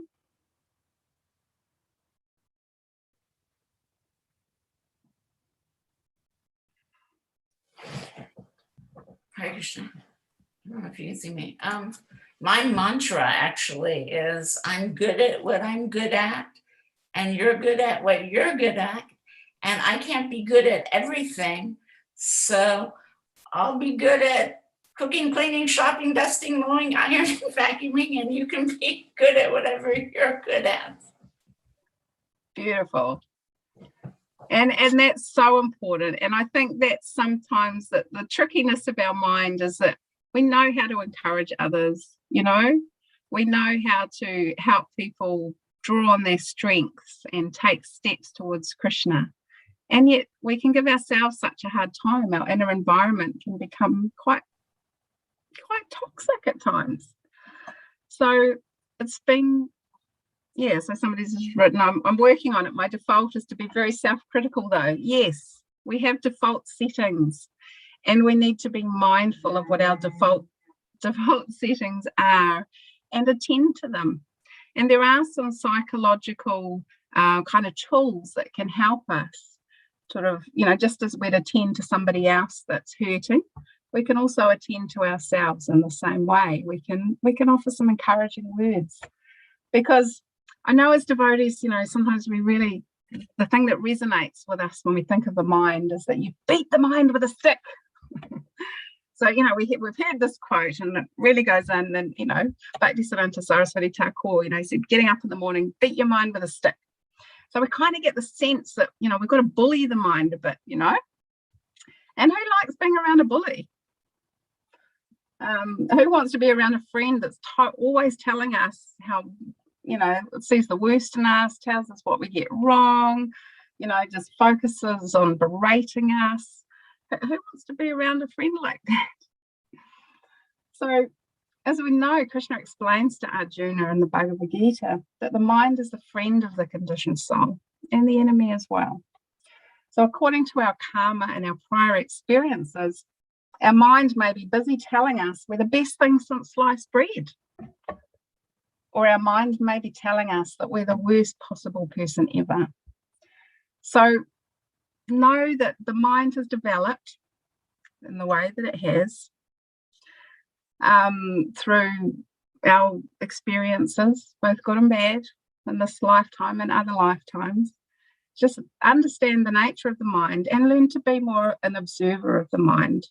Understand that the mind can be our friend, and when it's not being such a helpful friend, when it's just berating us and giving us a hard time, kind of learn to observe it a little bit, step back from it, and so I know in psychology they kind of put it out. So they might say, give your mind a name. So let's say I'm going to call my mind, I don't know, what shall I call my mind? Govardhan Dasi. All right, so we've got Govardhan Dasi here, and Govardhan Dasi over here is saying, Rasiyatra, who do you think you are, trying to talk to devotees about psychology and understanding the mind, you know, who do you think you are? You think you're some pure devotee? Like, who are you to speak to them? You just shouldn't even try. You should just go and do something else, anything except you. So we've got Govardhan Dasi over here. So Govardhan Dasi is talking to Rasayatra like that. And there's two ways that I can respond. I can go, oh my gosh, Govardhan Dasi, you're so right. I can't do this. I think I've suddenly got a migraine and I can't go on Zoom today. Or, there's some big event that I need to do. Or I can observe Govardhan Dasi and say, oh, thanks, Govardhan Dasi. That's really nice of you to bring these things to mind. They may be true, they may not, but, I'm more attached to doing something that hopefully will be of service to the devotees in some small way. I'm more attached, I value trying to increase my faith that Krishna will take care of me in whatever situation I'm in. So thanks for your observations, Govardhan Dasi, but I'm going to kind of put you over here a bit, and I'm just going to carry on with what's actually more important to me. So similarly, we can do that in our own lives with an understanding and knowledge of the mind and how it works, and that our understanding and knowledge of how the spirit soul transcends the mind and senses, transcends even the intelligence. But we know that that relationship between the mind and intelligence can become quite fused, and our intelligence can be lost by fusing too much with the mind. So developing this process of observing, pulling back a little bit, understanding the nature of our mind, the way it chats, what tunes it's more likely to gravitate towards, and just observe it and question the validity of some of that stuff it says. Sometimes it might be helpful, sometimes it's not. So that is quite a kind of a helpful way to conceptualize of the mind. So in terms of, checking in on our inner environment, understanding our mind, bit of an assessment of where our mind might be at in terms of our current situation, wherever we may be in the world. So a helpful framework for taking stock of our inner environment is, does this thought, this emotion, this action take me towards the devotee I want to be? Or does it take me away from the devotee I want to be? So this is the kind of the framework, our assessment tool that we want to, the way that we want to view our thoughts and our feelings and our actions. Is this helping me go closer to Krishna, or is this helping me forget Krishna? Who do I want to be? Do I want to be going towards Krishna or away from Krishna? So this is the choice, we call it in psychology, the choice point that the living entity has at any moment. We choose going towards Krishna, we choose going away from Krishna. So in psychological terms, they'll say it choosing towards stepping closer to the person you want to be, or stepping further away from the person you want to be. And that sometimes being the devotee you want to be, there's going to be some struggles and there's some hard stuff. And what we do, and so what the nature of our inner psychology is, well, I'm going to go into avoidance. I don't want to do that hard stuff. I don't want to sit with some of those less comfortable emotions or feelings. So, but what we know is that just like climbing any mountain, there's going to be some hard stuff. And when you get to the top of that mountain, you're going to feel great. And similarly, sometimes facing and acknowledging and observing our thoughts and our feelings can be a little hard. And it's a helpful thing to do if it's going to help us bring us back on point to being the devotee that we want to be. So be brave, notice the discomfort, be gentle on yourself, because sometimes when we've experienced difficult things on the path back home, back to Krishna, there can be strong inner responses when we ask ourselves this question of, is my thoughts, feelings, and actions taking me towards Krishna, or are they taking me away from Krishna? And sometimes even that question in of itself, you might notice some uncomfortable feelings come up if you've had, prior experiences that haven't been so nice. Like Umala Mataji was talking about in her presentation, that, some children in the Gurukuls that had experiences, that are very fused with not nice experiences. So then that taints their experience or knowledge of Krishna consciousness. But actually, Krishna's in our heart. He's not going anywhere. He's been with us this lifetime, many lifetimes. We're through all animal species, Krishna's still there in the heart with the soul. He's our best friend. So there's actually, Krishna is always with us. We can't escape Krishna. So we want to understand that, embrace that, and understand who we are, where we're at, what our strengths are, what our skills are, that we're all individuals. We all have different things that we can offer to Krishna in every which way. And we need to be who we are in relation to Krishna. So be brave, notice the mind, notice the inner responses when we're trying to take a step towards being the devotee that we want to be. And offer love and care to the mind. Sometimes it's might be thinking it's trying to protect us in so many ways by telling us this or criticizing us in this way or that way. But come back to, is it helping me or is it not? Thank you, mind. Today you're not being so helpful. I'm just going to carry on without you. But I hear what you're saying. So the other thing is that in a dialogue that's harsh and punitive is less likely to motivate us towards what we actually want, which is a loving relationship with Krishna. Our lifestyle is developed around how we think and what motivates us. So just as we clean our houses, altars and hearts, don't forget to check in on how your mind is doing from time to time. Catch your thoughts. Be mindful of how your thoughts influence what you do. And that ultimately our behaviour reflects what matters, not our thoughts. So I'm conscious we need to leave some time for questions. So anybody has any questions or thoughts? Rosyacha, thank you so much. That was just a fantastic presentation. And, for devotees, we're always focused a lot on the mind, trying to control the mind and often not being very kind to the mind. But I really like your analogies of getting under the bonnet a little bit and being introspective and looking at our inner environment, because as you said, that the way we think about ourselves can really sometimes negatively influence and impede what we can do in our devotional service. So you made some absolutely fantastic points. And yeah, we're getting under the mental bonnet here today. It's really fantastic. I've put out a message for everyone. Are there any questions? And for our co-hosts working hard there in the background, did anything come up on YouTube or Facebook?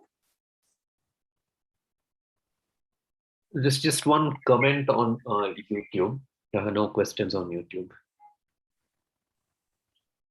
Do you want to tell us the comment? I kind of lost the context. It says compare how you were a few years back and how you are now, rather than comparing with others. So I think that was for one of the examples that Rasayatra Prabhu was giving. And we have one question there from Navagori. How can we know if our busyness is real or avoidance?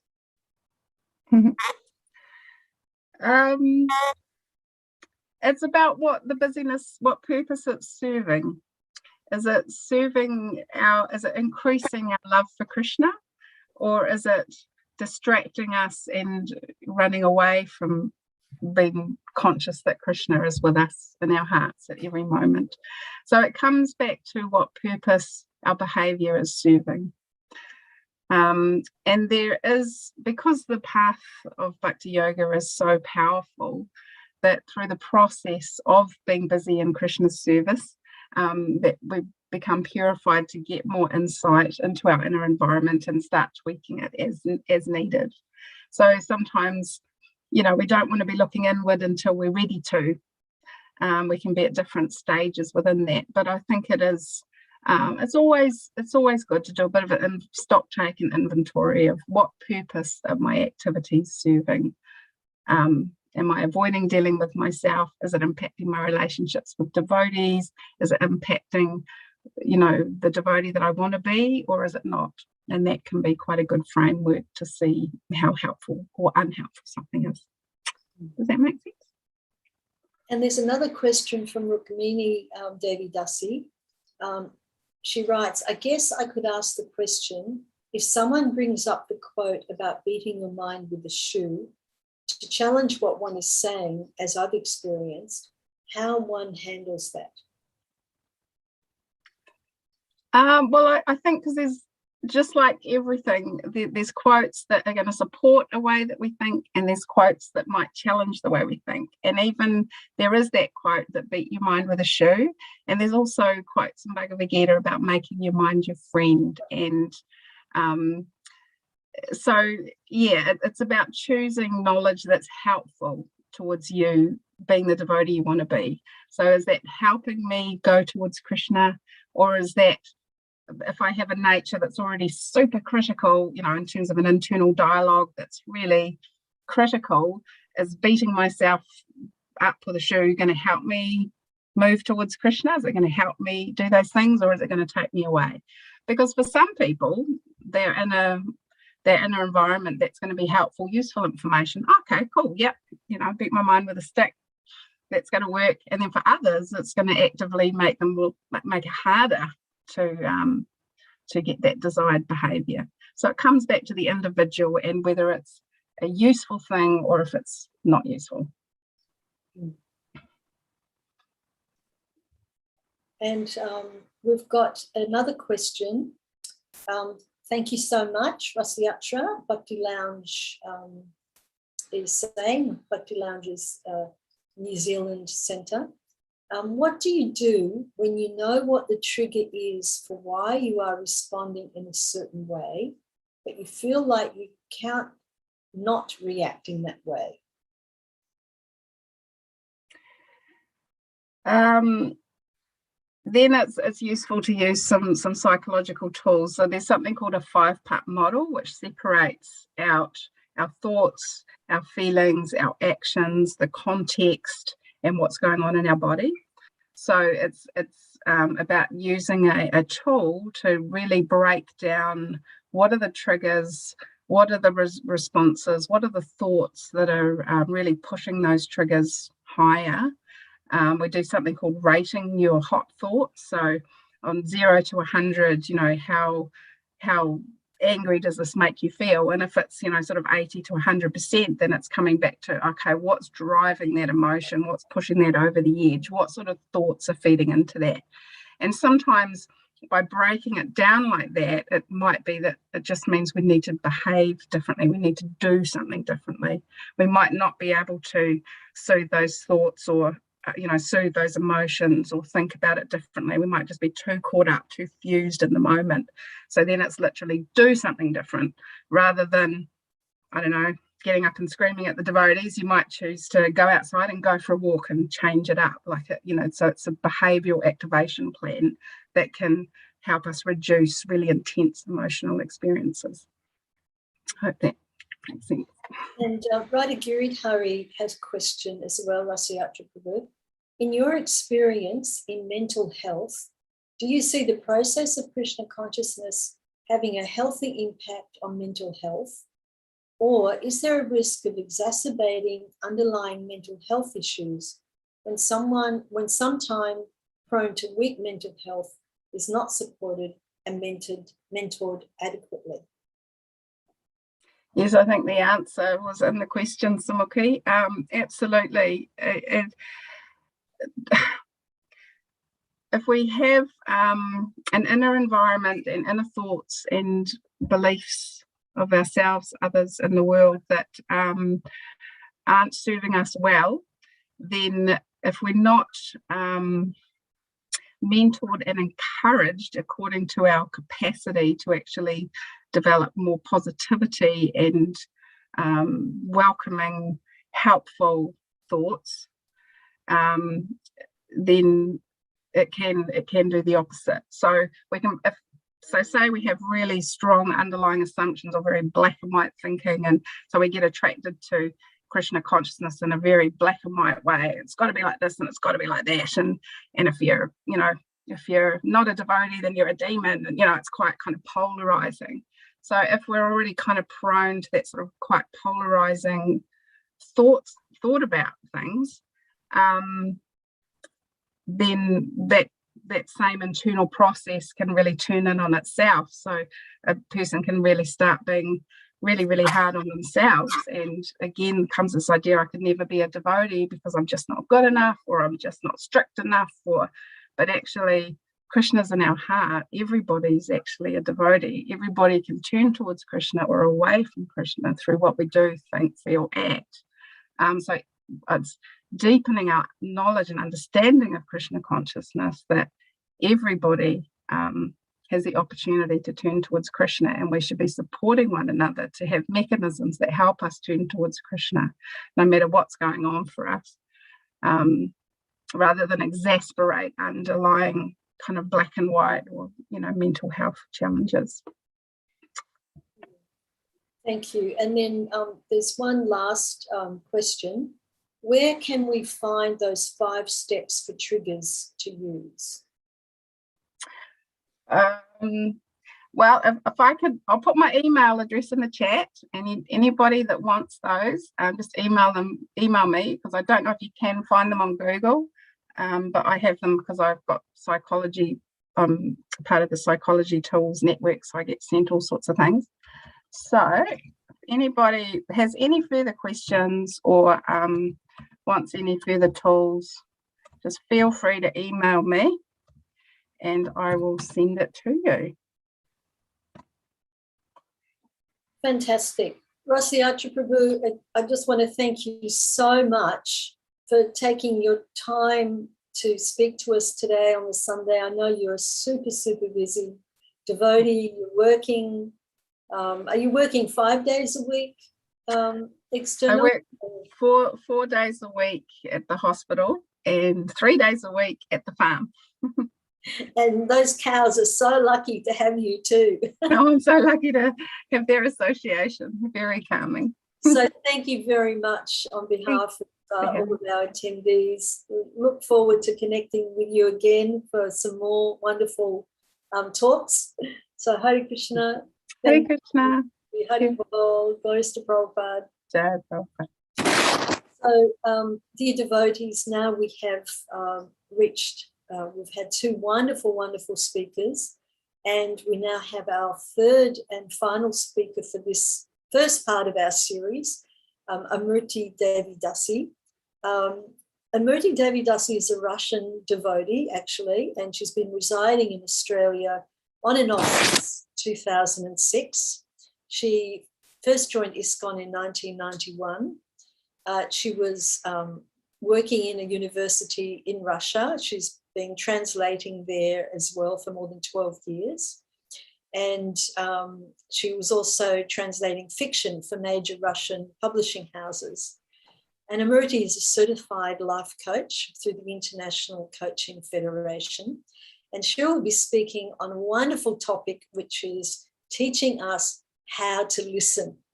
And the subject is creative listening. And I personally attended this. I organised for her to give this seminar or similar one to New Govardhan devotees a few years ago. And it really changed the way I listen to people. And I think you'll find it also very, very wonderful. I found it really life-changing.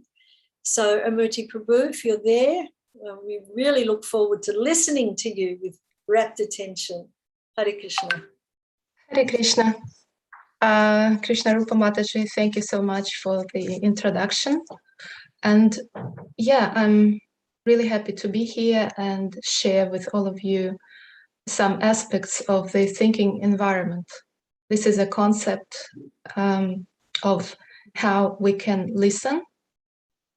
And it's not the way, but it's a way, and a way that is not found too often in this world. So we might as well explore it and see if we can use it as service to other devotees. I'll be looking at my notes sometimes, so please bear with me. And I might as well start screen sharing. Just a sec. Yeah, slideshow. Yeah. So just to acknowledge, this is a European devotee, Akrura Prabhu, who first introduced me to the thinking environment concept about 3 years ago. So just want to acknowledge the role he played in this. And the concept itself was established by Nancy Klein. She isn't a devotee, as you can see, but she is a counselor, a psychologist, a speaker, and she was born to a Quaker background. She was quite religious from the beginning of her life. And she had a major turning point when she was, I think, about 26 years old. She's now well into her 70s and resides in the United Kingdom, I think. So when she was 26, she was diagnosed with cancer, and she almost died from it, but she didn't. And as she was recovering, using all sorts of natural healing, trying to make friends with her mind, trying to heal herself, she started thinking of what she would like to do with her life. And her answer was to start a school and to find a way to help people around her think more effectively. So that was her mission, and that is still her mission.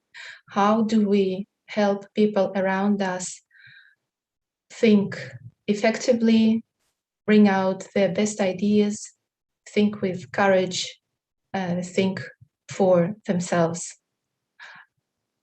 She's done research for, well, how many years would that be? Well, she's into her 70s and she was 26, so it's almost half a century. And in a nutshell, her concept is quite simple, and it's a simple promise, as you can see. I won't interrupt you. And it sounds simple, but if we think, and probably I'd like you to put in the chat,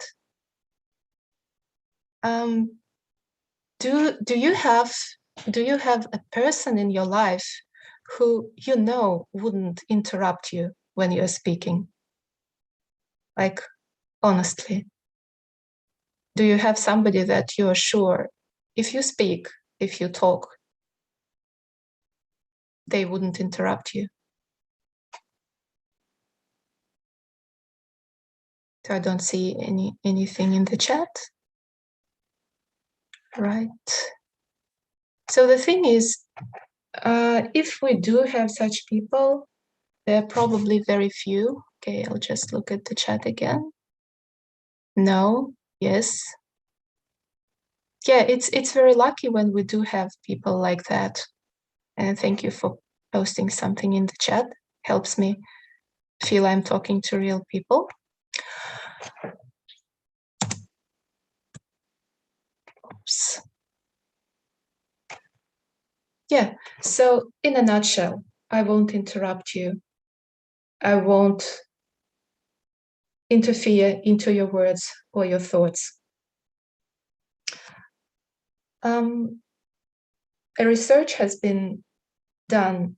I think it was conducted a few years ago first, and then they repeated it just a couple of years back.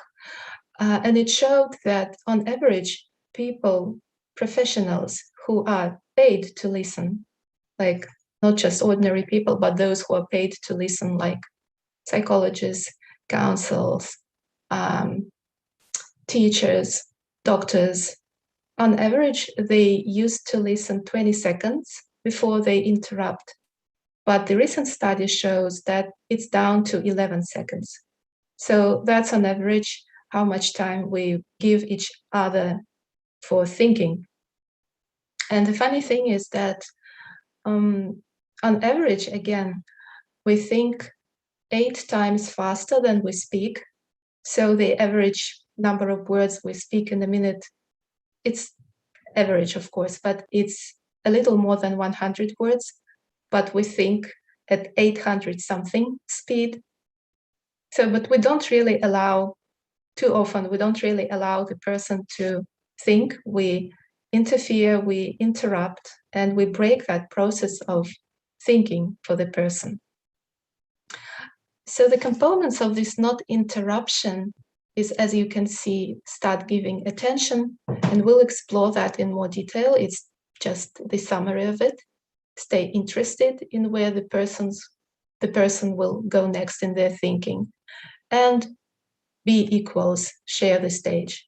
So meaning that we give each other time to think like that. This concept itself, this non-interruption and giving the person time to think, according to Nancy Klein, consists of 10 components, and we're going to go through them one by one. And I might pause at some intervals and take questions if there are any. We'll just see how it goes.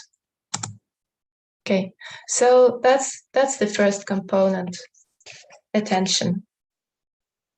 And it's interesting that Nancy Klein calls it attention and not listening, because too often we think we listen while we actually don't.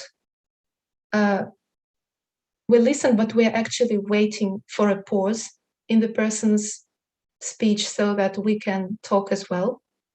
Or we're listening to reply. We're listening to diagnose. We're not really listening to what they're saying. We're just thinking of what we are going to say next. And we get really uncomfortable with silence. I remember when I was, that's a funny story. When I was taking a course in counseling, I remember we were told that if a person, the client, if they are silent for more than 3 seconds, you have to say something, you have to interrupt. Well, 5 seconds maximum. If they're silent for 5 seconds, this means they're out of anything to say, out of any solutions. And I found that quite amusing, I would say. And so if the person is silent for 3 or 5 seconds, we automatically assume they have nothing to say, or they are thinking nothing useful. So we have to interrupt, we have to say something, because obviously what we have to say is more important than what they're thinking, or most likely they're not thinking at all. So that's the assumption. And those are a couple of questions that we may ask ourselves to help us actually listen with attention. The first one is about checking where you are, what are you thinking about? Am I really listening to the person, or am I thinking what I'm going to say? Am I thinking what solution I might offer if the person is asking for advice, let's say? And the other thing, the next question, it has to do with getting and keeping interested. And this is not always easy, because we're all different. We might not be very interested in the topic, whatever the person is saying. Or we might not like the person themselves so much, and we would prefer not to be with them at all. That's also possible. But this is the question that can help us be interested. Interested not in the topic, but in the very fact that the person is thinking and where will they go next in their thinking. And I really encourage you, because we're not doing this here. We could have, break into little Zoom rooms, but it's there's not enough time for that. But I really encourage you to try and listen to somebody with this type of attention and just see what happens. Because from my experience, very soon I start notice the difference. I know exactly, am I listening or am I just thinking my own thoughts? Am I just waiting for the pause to say something? Or am I interested in what they are thinking?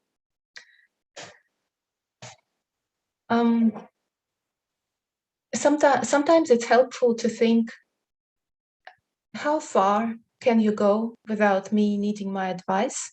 And this is helpful to those of us who sometimes find ourselves in that counseling role or mentoring role when the person actually comes asking for advice.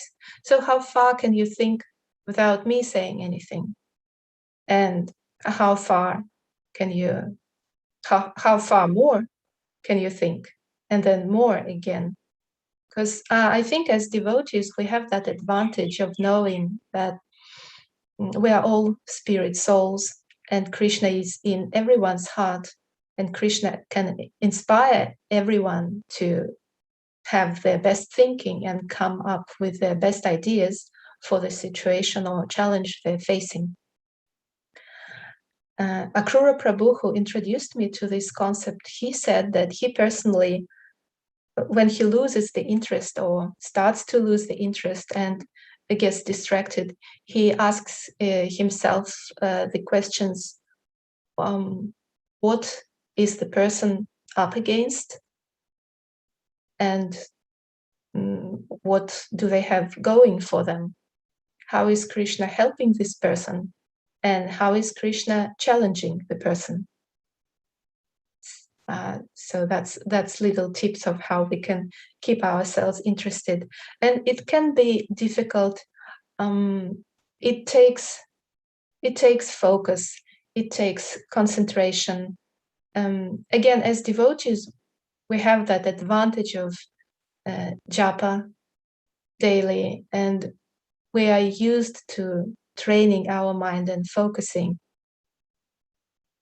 But it can be difficult, and I recognize this.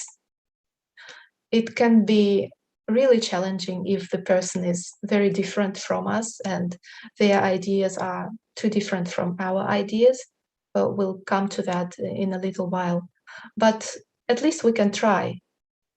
We can, I don't know, almost like set an internal timer. I give myself permission to just listen for the next 10 minutes and just see what happens, see what the person comes up with. So that's the first component, which is attention, and we are going to go to the next one now. You should see on your screen equality. Equality meaning treating the other person equal as a thinker, and also giving the other person equal time in terms of speaking and listening. And in a way, equality is a myth if we think about it, because we all have different backgrounds, we've had different parents, upbringing, education, culture, life events. We're all very different. So equality, I mean, it's a buzzword now, and everyone talks about equality. How much equality is actually there is an open question.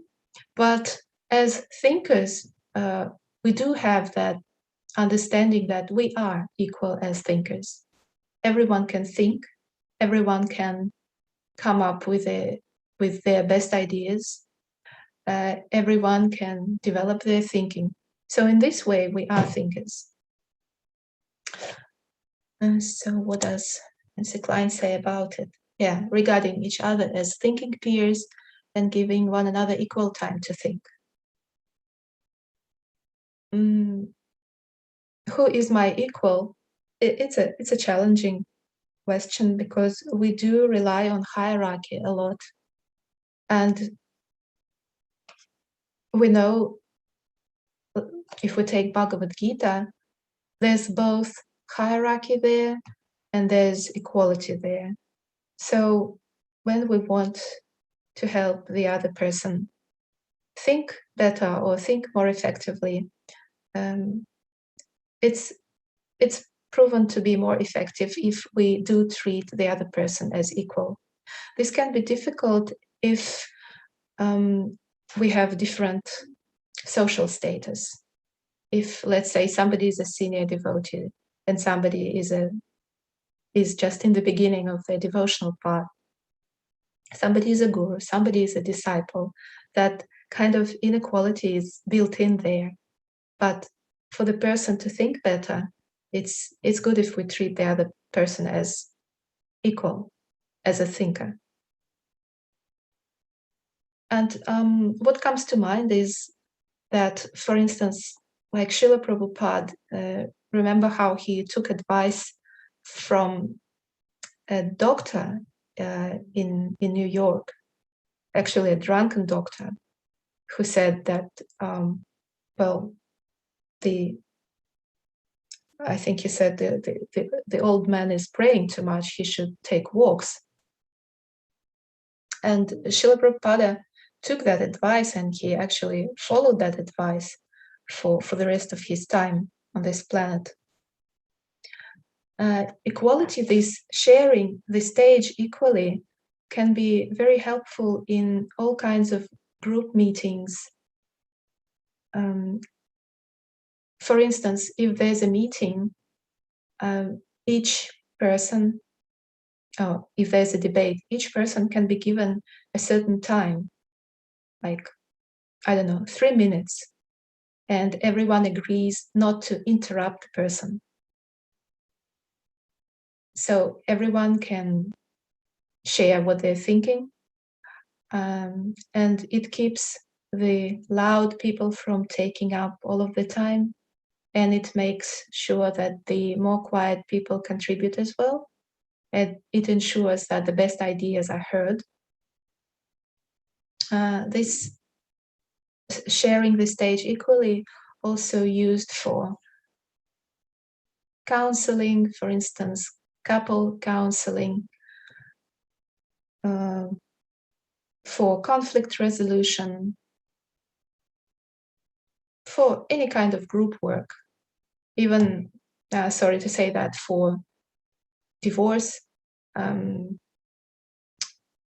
settling of divorce, because both parties are usually angry or upset or sad, and they don't feel heard. So sharing the stage really helps. I might see what's in the chat, and we'll. Okay, so that's the third component here, and it's called ease.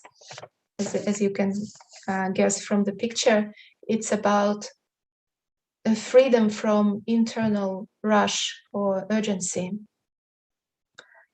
Too often we speak to other people and we secretly look at our watch and we think the person doesn't notice, which is never the case.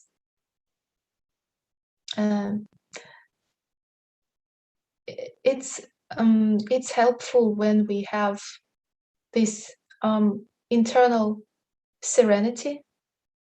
We might only have a limited time. We might only have 20 minutes for talking. But if within those 20 minutes, I'm calm, I'm not thinking about rushing ahead, about what is next in my to-do list, the other person can think better around me. And that's what, oops. What did you say? Okay, what did Devki say? comment. Well, Okay. I might go now. Okay. Sorry. I'm having trouble with switching to the next slide.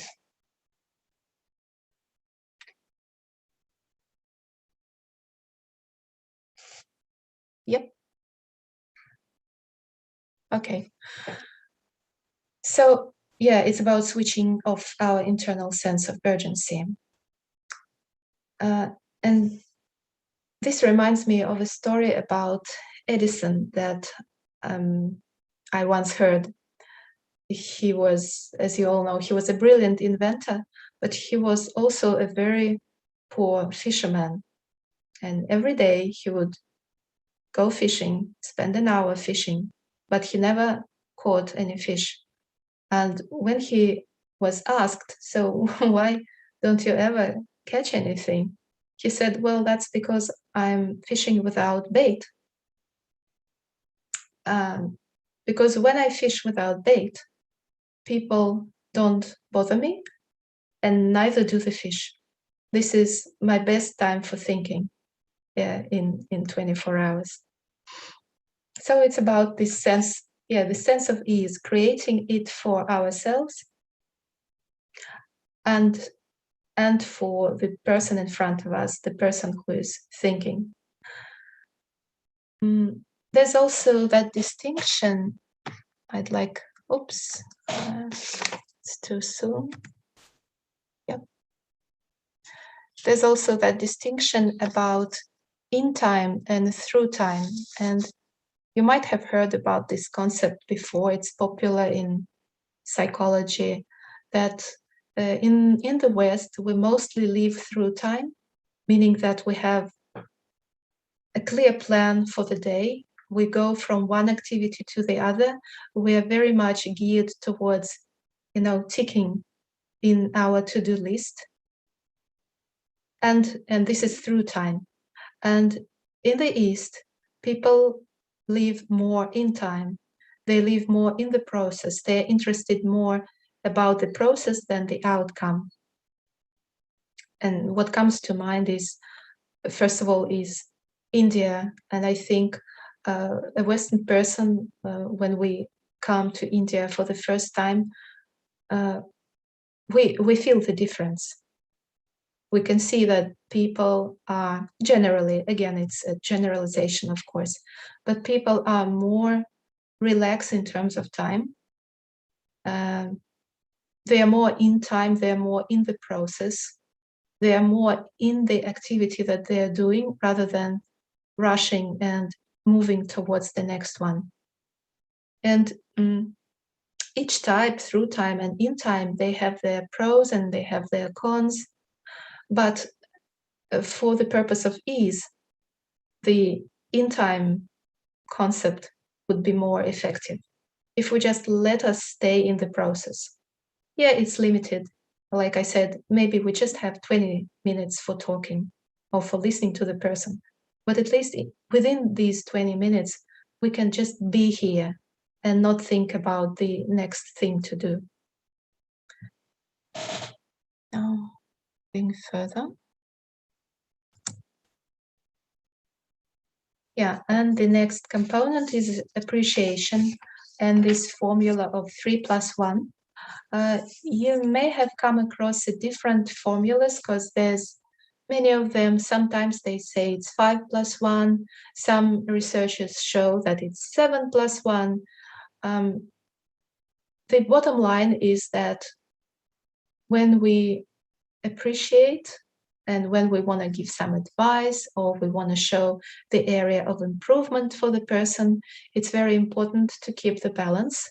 And the appreciation piece has to be much larger than the advice or sort of criticizing part of it.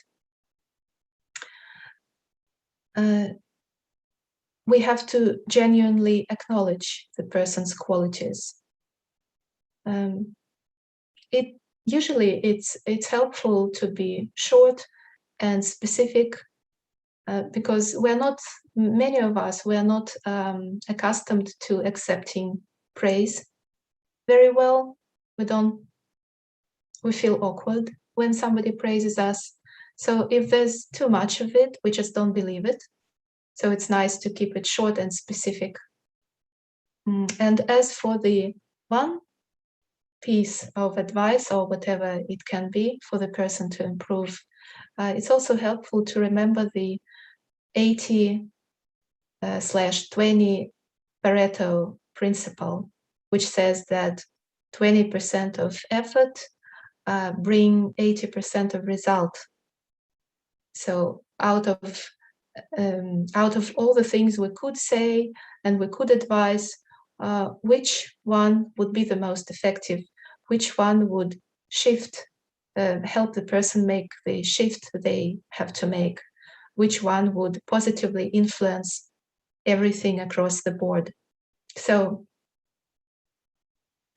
just have to be mindful of what we give as an advice or some item for improvement. And also people can't really take advice and improvement suggestions too well, because any kind of criticism feels as physical pain.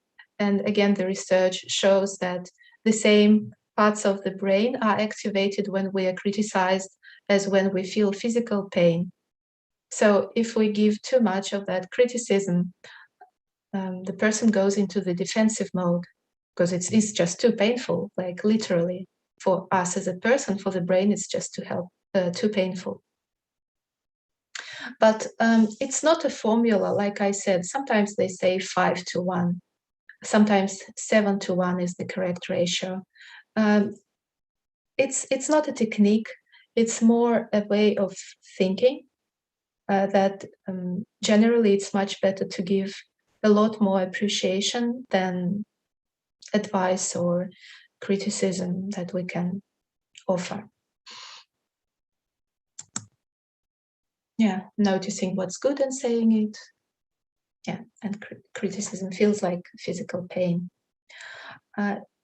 It's also helpful to maybe start with ourselves, because like it was said before, we are sometimes very self-critical and we are our own worst enemy sometimes.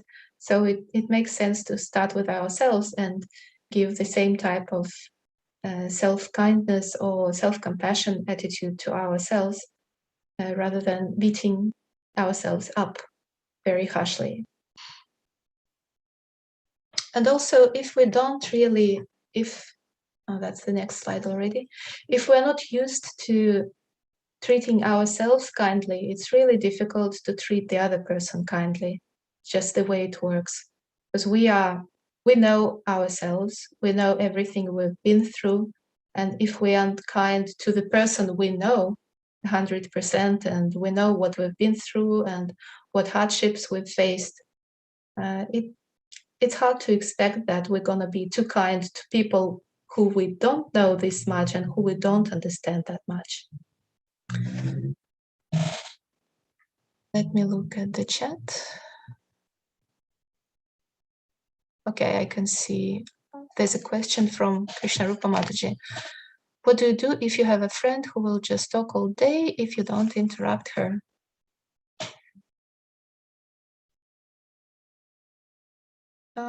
What do you do? Well, I would say it's about agreements, I guess. It's about agreements and expectations. What are the expectations on your part and on the other person's part? Like, what are the expectations that we're gonna meet up and for the next 3 hours I'm gonna talk and you won't? Or so it's about making it clear, I guess. That's what I can offer. What are your thoughts, Krishna Rupa Mataji?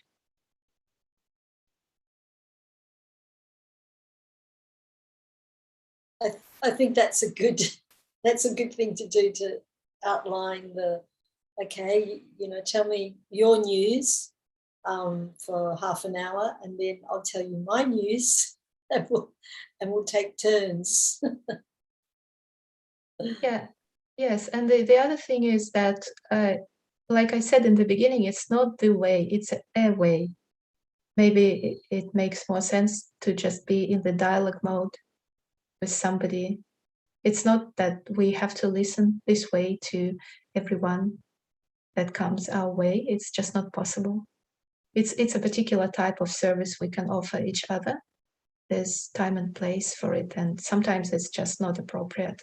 Like somebody in the leading position, in the leader position, and having to make urgent, important decisions. There's just no place for this. One just has to take responsibility and make the decision sometimes. So yeah, it all depends on the situation. But thank you for the question. So we'll go to the next component, which is difference. And okay, having trouble with my PowerPoint today. Just a second. Okay, I'll just start speaking and hopefully it will switch. So the difference, yeah, it's about welcoming diverse thinking and welcoming diverse identities. And again, it's a buzzword, diversity, inclusion, but how much difference can we really stand?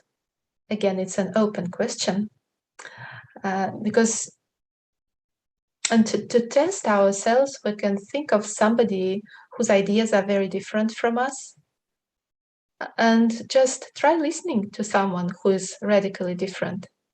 And what comes to mind is the pro-vaccination people and anti-vaccination people. Just pick up somebody who is different from you and try listening to them talking about that, and just see what happens inside. So, I mean, it's a big job. Valuing difference is a big job. And the other thing is that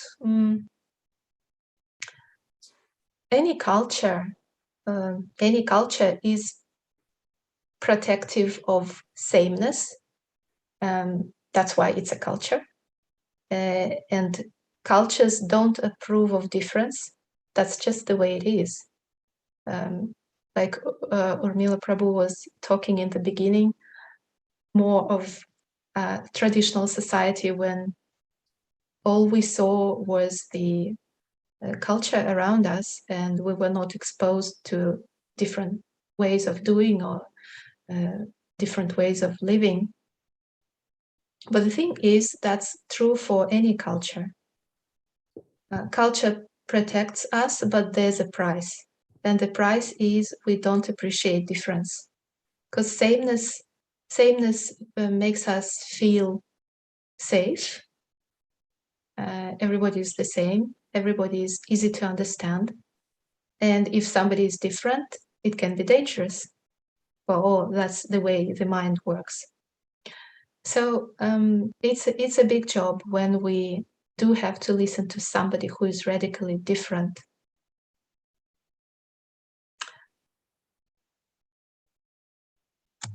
Let's try to, yep.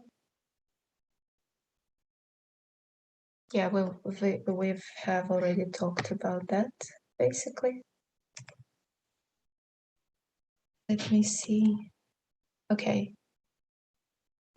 If there are any questions at this point, I would ask you to put them in the chat and I might take a few before we move forward.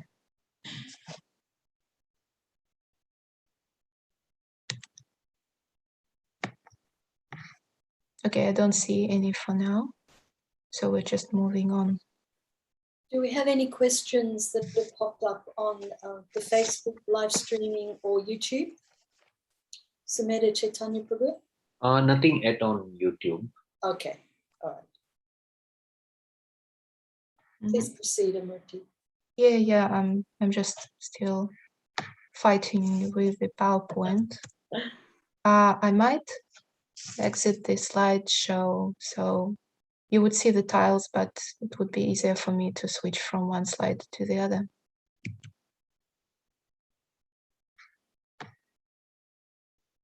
I'll just stop sharing and restart.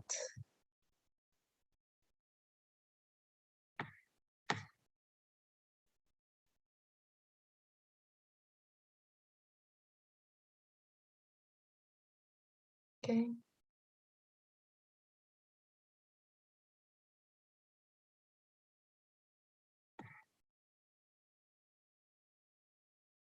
Sorry.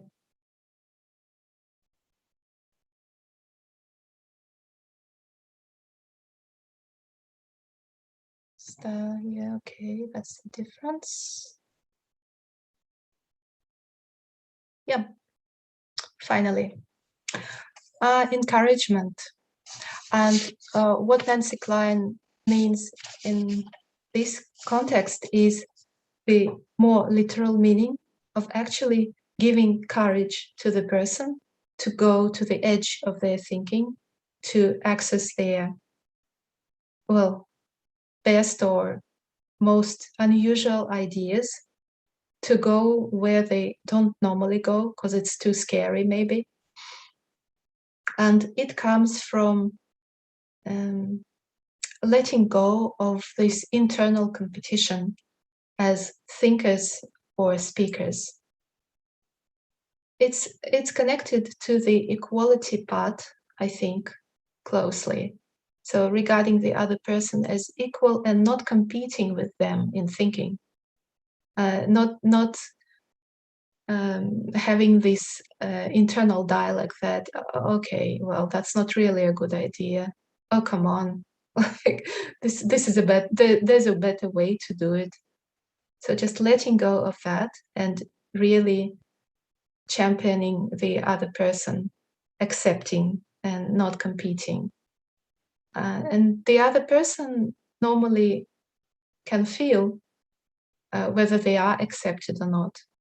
And we pick it up, even if it's like this, even if it's on Zoom, we can't really hide. It just shows whether we're listening or whether we are genuinely interested or we think we know better. So it's about giving the other person the opportunity to really explore their thinking and really go to the depth they want to go to.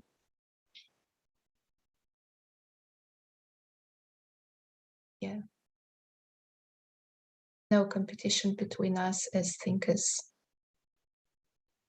The next component, and we are coming to the end of it, and it's the feelings. It's an illustration of what we sometimes do when the other person actually shows some extreme feelings, and what we do when the person we're speaking to shows those feelings. And it's about allowing the emotional release, because it usually, when the emotions are released, the thinking returns, the thinking comes back. We can think more clearly. Like we cry and we cry, but then we breathe out and the thinking restores. And when I was putting together this PowerPoint, I was thinking that, again, in the West, there's not so many feelings that are encouraged, actually, if you think about it. It's mostly joy in all shapes and forms, but all other feelings are supposed to be suppressed in a way. For instance, it's not, well, you have to keep up appearances. It's not appropriate to cry wildly. It's not appropriate to show anger. Anger is a no-no. Polite, good girls don't get angry. That's sometimes especially true for women. But different cultures treat feelings in different ways. And I remember last time I was in India and in Vrindavan, and I was on was walking on the Parikram marg, and I saw a group of Indian ladies, with one of them in the center, and she was crying out. She was, what's the word? Wailing. Wailing, is that the word? She was wailing loudly in the street. I think somebody died. Somebody must have died. Something terrible must have happened. And she was there in the center. She was crying very loudly, and there were around 20 or 25 women sitting around her, just listening to her crying and sobbing and saying something. So I passed them. I went to see deities. I visited some temples. I was coming back maybe a couple of hours later. They were still there. She was still crying. They were still there sitting and listening to her. So in Western cultures, we don't often see this type of acceptance. It's considered not appropriate to display feelings. And this shows in our dealings with each other. And true, sometimes it may not be appropriate, but when we talk to somebody and this somebody displays strong emotions and we're trying to help them think, it makes sense to just accept and just be there for the person. Let them release those feelings and then come back to the thinking, to the better thinking. And it's not all of the picture. It's not saying that release of feelings will cure everything and solve all problems, but it's one of the ways we can pay attention to, because normally we just don't. We are afraid to show the feelings, and if somebody does show them, we try to do something for them to stop. Like, let's say somebody is crying, we'll try to say something to make them stop so that we don't feel uncomfortable, we don't feel helpless, what we can do now. It's also about us being uncomfortable in the presence of other person's strong emotions.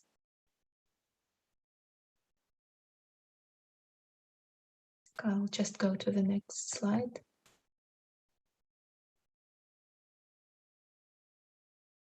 Yeah, we've talked about that already. Yeah, we can just think of some incidents when we did come across this, and how did we react, and how do we react when we experience some strong emotions. Moving on. Okay, information. It's about supplying the information, because too often we only gather facts that support our point of view. So if we do feel that the person doesn't have the facts, we can offer the information. Recently, I've got the newsletter, New Govardhana newsletter, advertising a position in the Gurukula. So obviously, if I talk to somebody who would like to be teaching there, and they don't know about it, and I know, why wouldn't I tell them that there is the resumes are accepted? It's about actually supplying information when there is information that we think can be helpful. And it's also about dismantling denial. Yeah, supplying facts and dismantling denial. What are you not facing that is right in front of you? We can ask the person that question if we feel that there's something they're avoiding at all costs. But it takes trust between people, because these questions, they can be challenging. We can ask, what's the worst thing that can happen if you face it? What's the worst thing that can happen if you don't face it? There's another question. What do you know now that you're gonna find out in a year's time? So they may seem innocent, but they might be quite challenging depending on what the person is trying not to see. So before we ask those questions, we want to make sure that we do have that level of love and trust, and the person won't withdraw, but would have courage enough to go in their thinking where they don't want to face. Okay. Yeah, we have 15 minutes left and we are almost done. Questions to remove blocks. Actually, in this concept, Nancy Klein, she encourages to listen mostly, not really encouraging to ask many questions, but she does use questions to remove blocks.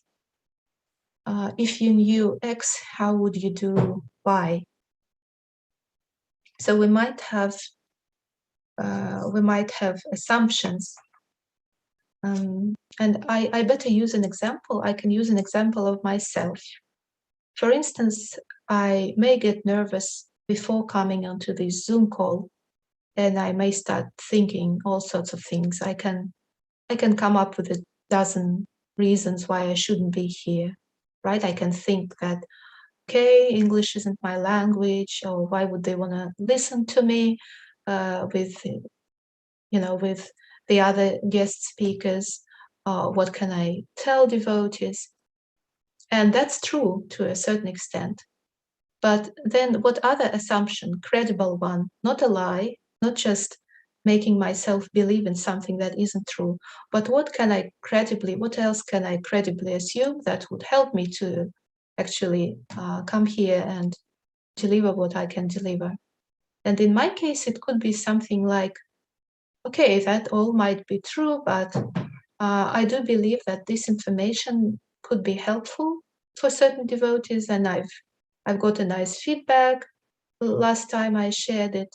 So I might as well just focus on what I can give rather than focus on myself.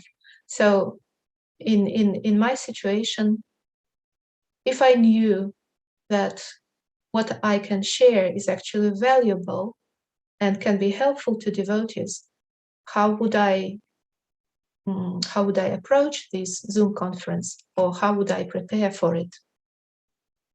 I guess it can be a bit difficult with this one little example. And if you're interested in those questions, I would encourage you to actually go and read Nancy Klein's book, because she dedicates an entire chapter to this and how we can form those questions. And they're not the only possible questions. Like, I realize I may sound like a broken record, but it's not the way, it's a way. It's not the only question. It's a helpful type of questions that we can ask somebody or ask ourselves. So, okay, what do we have next? Place. Yeah. Place. It's about creating a physical environment for the person who is thinking. Physical environment that says to the person that you matter, you are important for me.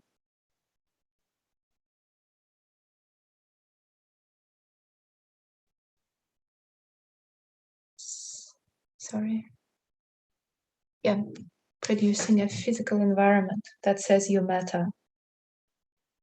It can be about the physical place, the room, whether the person who is talking to us, who is listening, whether they are comfortable, or, well, maybe they need a chair, maybe their knees hurt and they can't sit on the floor, or making sure that the environment is free from distractions, that nobody is walking in the background, that the person feels safe, the person feels safe that nobody else can listen to what they're saying. It's about us as the listener, actually listening, keeping our eyes on the person, if this is what our culture, if this is our culture. Like if in our culture listening, if in our culture looking into the eyes is a sign of respect, then we use that. If in our culture it's a sign of disrespect, then obviously we don't look into the person's eyes. And the aspect of the body, not feeling thirsty, not feeling some tangible discomfort that would prevent me from listening, making sure that I've attended to my physical needs before I come into this environment. And it goes for the other person as well. If they are in a desperate need of, using the toilet, they won't be thinking, oh, well, they will be, but they will only be thinking about one thing. So it's about creating that environment in all aspects of it. The room, the listener, ourselves, and the body. And here are the 2 questions that we can use. Those are the basic questions that Nancy Klein says are helpful. So what would you like to think about? What are your thoughts? And what more do you think or feel or want to say? And sometimes those 2 questions are really enough. And this may sound repetitive, and we might feel awkward asking the same question again and again.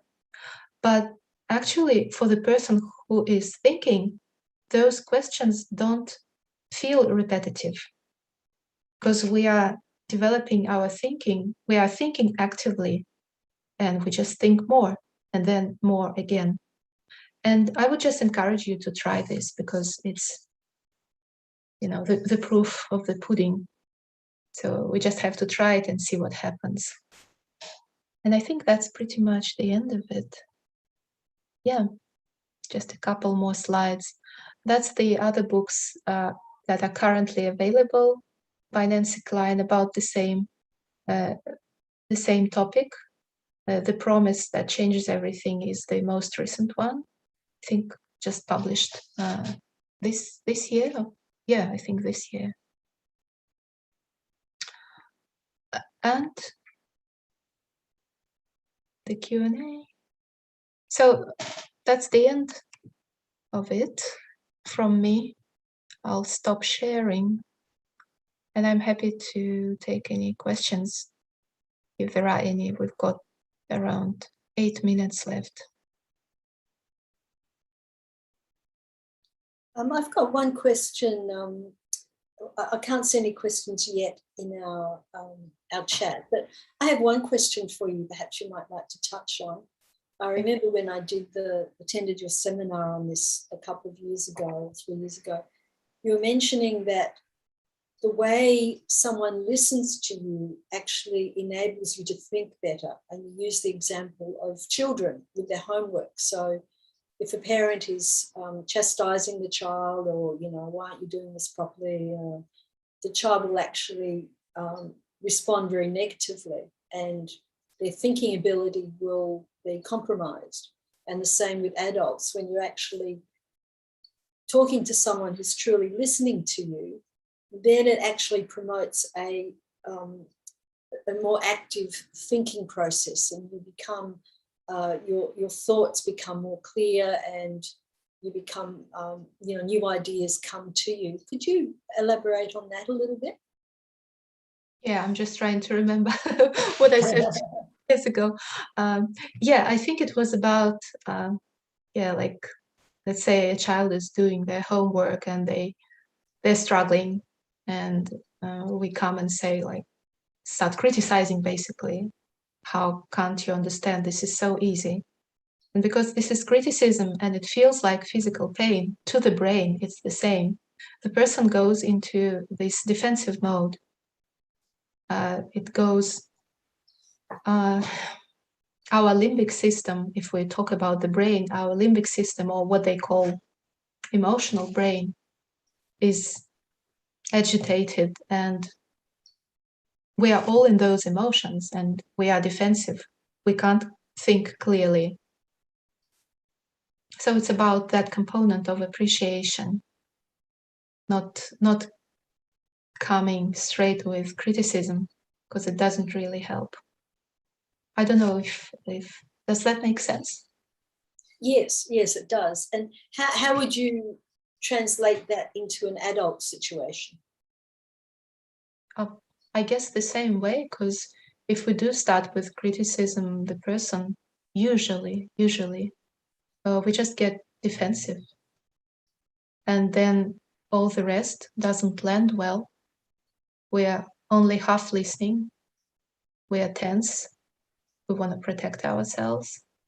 We are thinking maybe how to retaliate or what to say in reply. So it just, it stops because we're focused on something else. It's not safe anymore.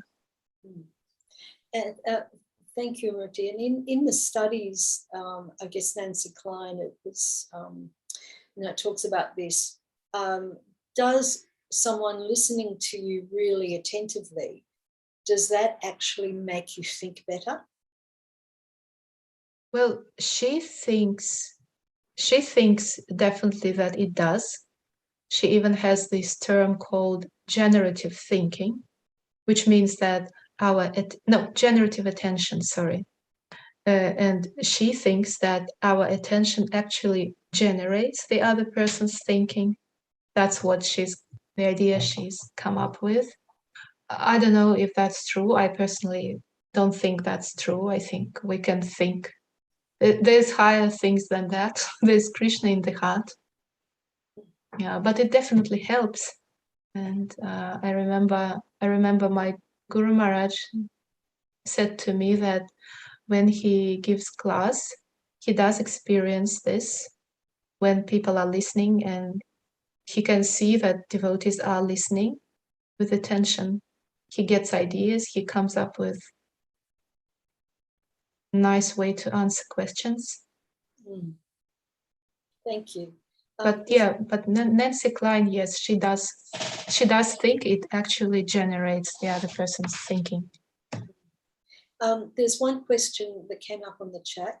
How can you, this is from Navagori, how can you reverse a situation if you can see you have hurt the other person and they are acting defensively? Apologize and just appreciate more. Remember, it's just about having the appreciation part much bigger than the critical part. So what's done is done. Nobody's perfect. So about openness, sincerity, apology, appreciating. I mean, we face this all the time. We are criticized often, so it's not something extraordinary. We live our lives like this, but we can try to make it better.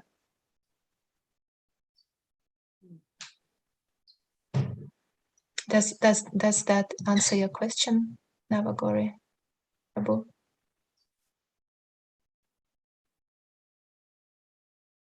I think you're on mute, Navagori.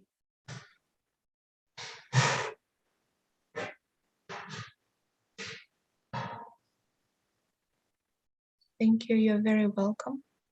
So I guess we've only got 1 minute left, so I don't see any more questions.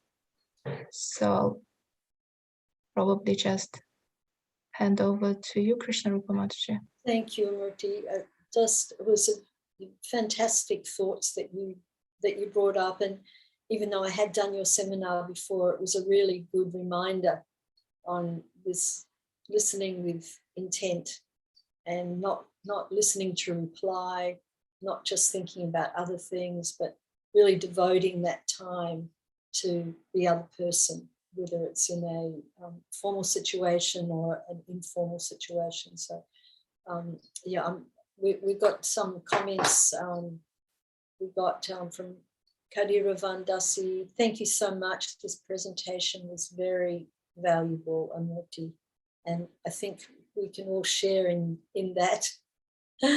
So really appreciate you spending your time with us today and going over this such an important thing. I mean, of all the 9 processes of devotional service, hearing is actually the most important. So we can hear Srila Prabhupada with great attention when we're listening to his lectures, when we're reading his books. We can apply that listening to when we're listening to Bhagavatam class, really focusing and with attention. And when we're listening to devotees or other people, when they come to us, either whether in a formal situation where they're looking for advice, or they're friends and you're giving them the time to give really good attention. It's so important in our Krishna consciousness. And Urmila and Rasayatra gave wonderful presentations. They're all very focused on, the subtle things in our Krishna consciousness, but really very important. So I want to thank, of course, Srila Prabhupada. Without him, we would all be lost. And I shudder to think of where I would be without Srila Prabhupada. So, gratitude to Srila Prabhupada, my gratitude to all of the attendees who have, really encouraged us by attending the seminar. If any of you have particular speakers or particular topics that you would like us to put on the list for our next series, which probably would be a couple of months away, please send it through in the WhatsApp group. So please accept my humble obeisances. Panchakalpa Drupascha, Kripasindu Vyavita, Patitanam Pavanibhyo Vaishnavibhyo Namaha. And thank you so much. Jai, oh, glorious to Srila Prabhupada. Happy listening, everybody. Hari Bol.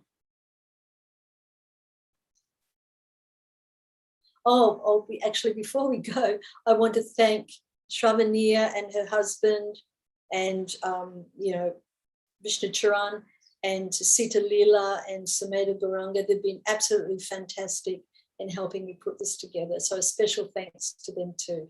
Jai Hare Krishna. Glorious to Prabhupada.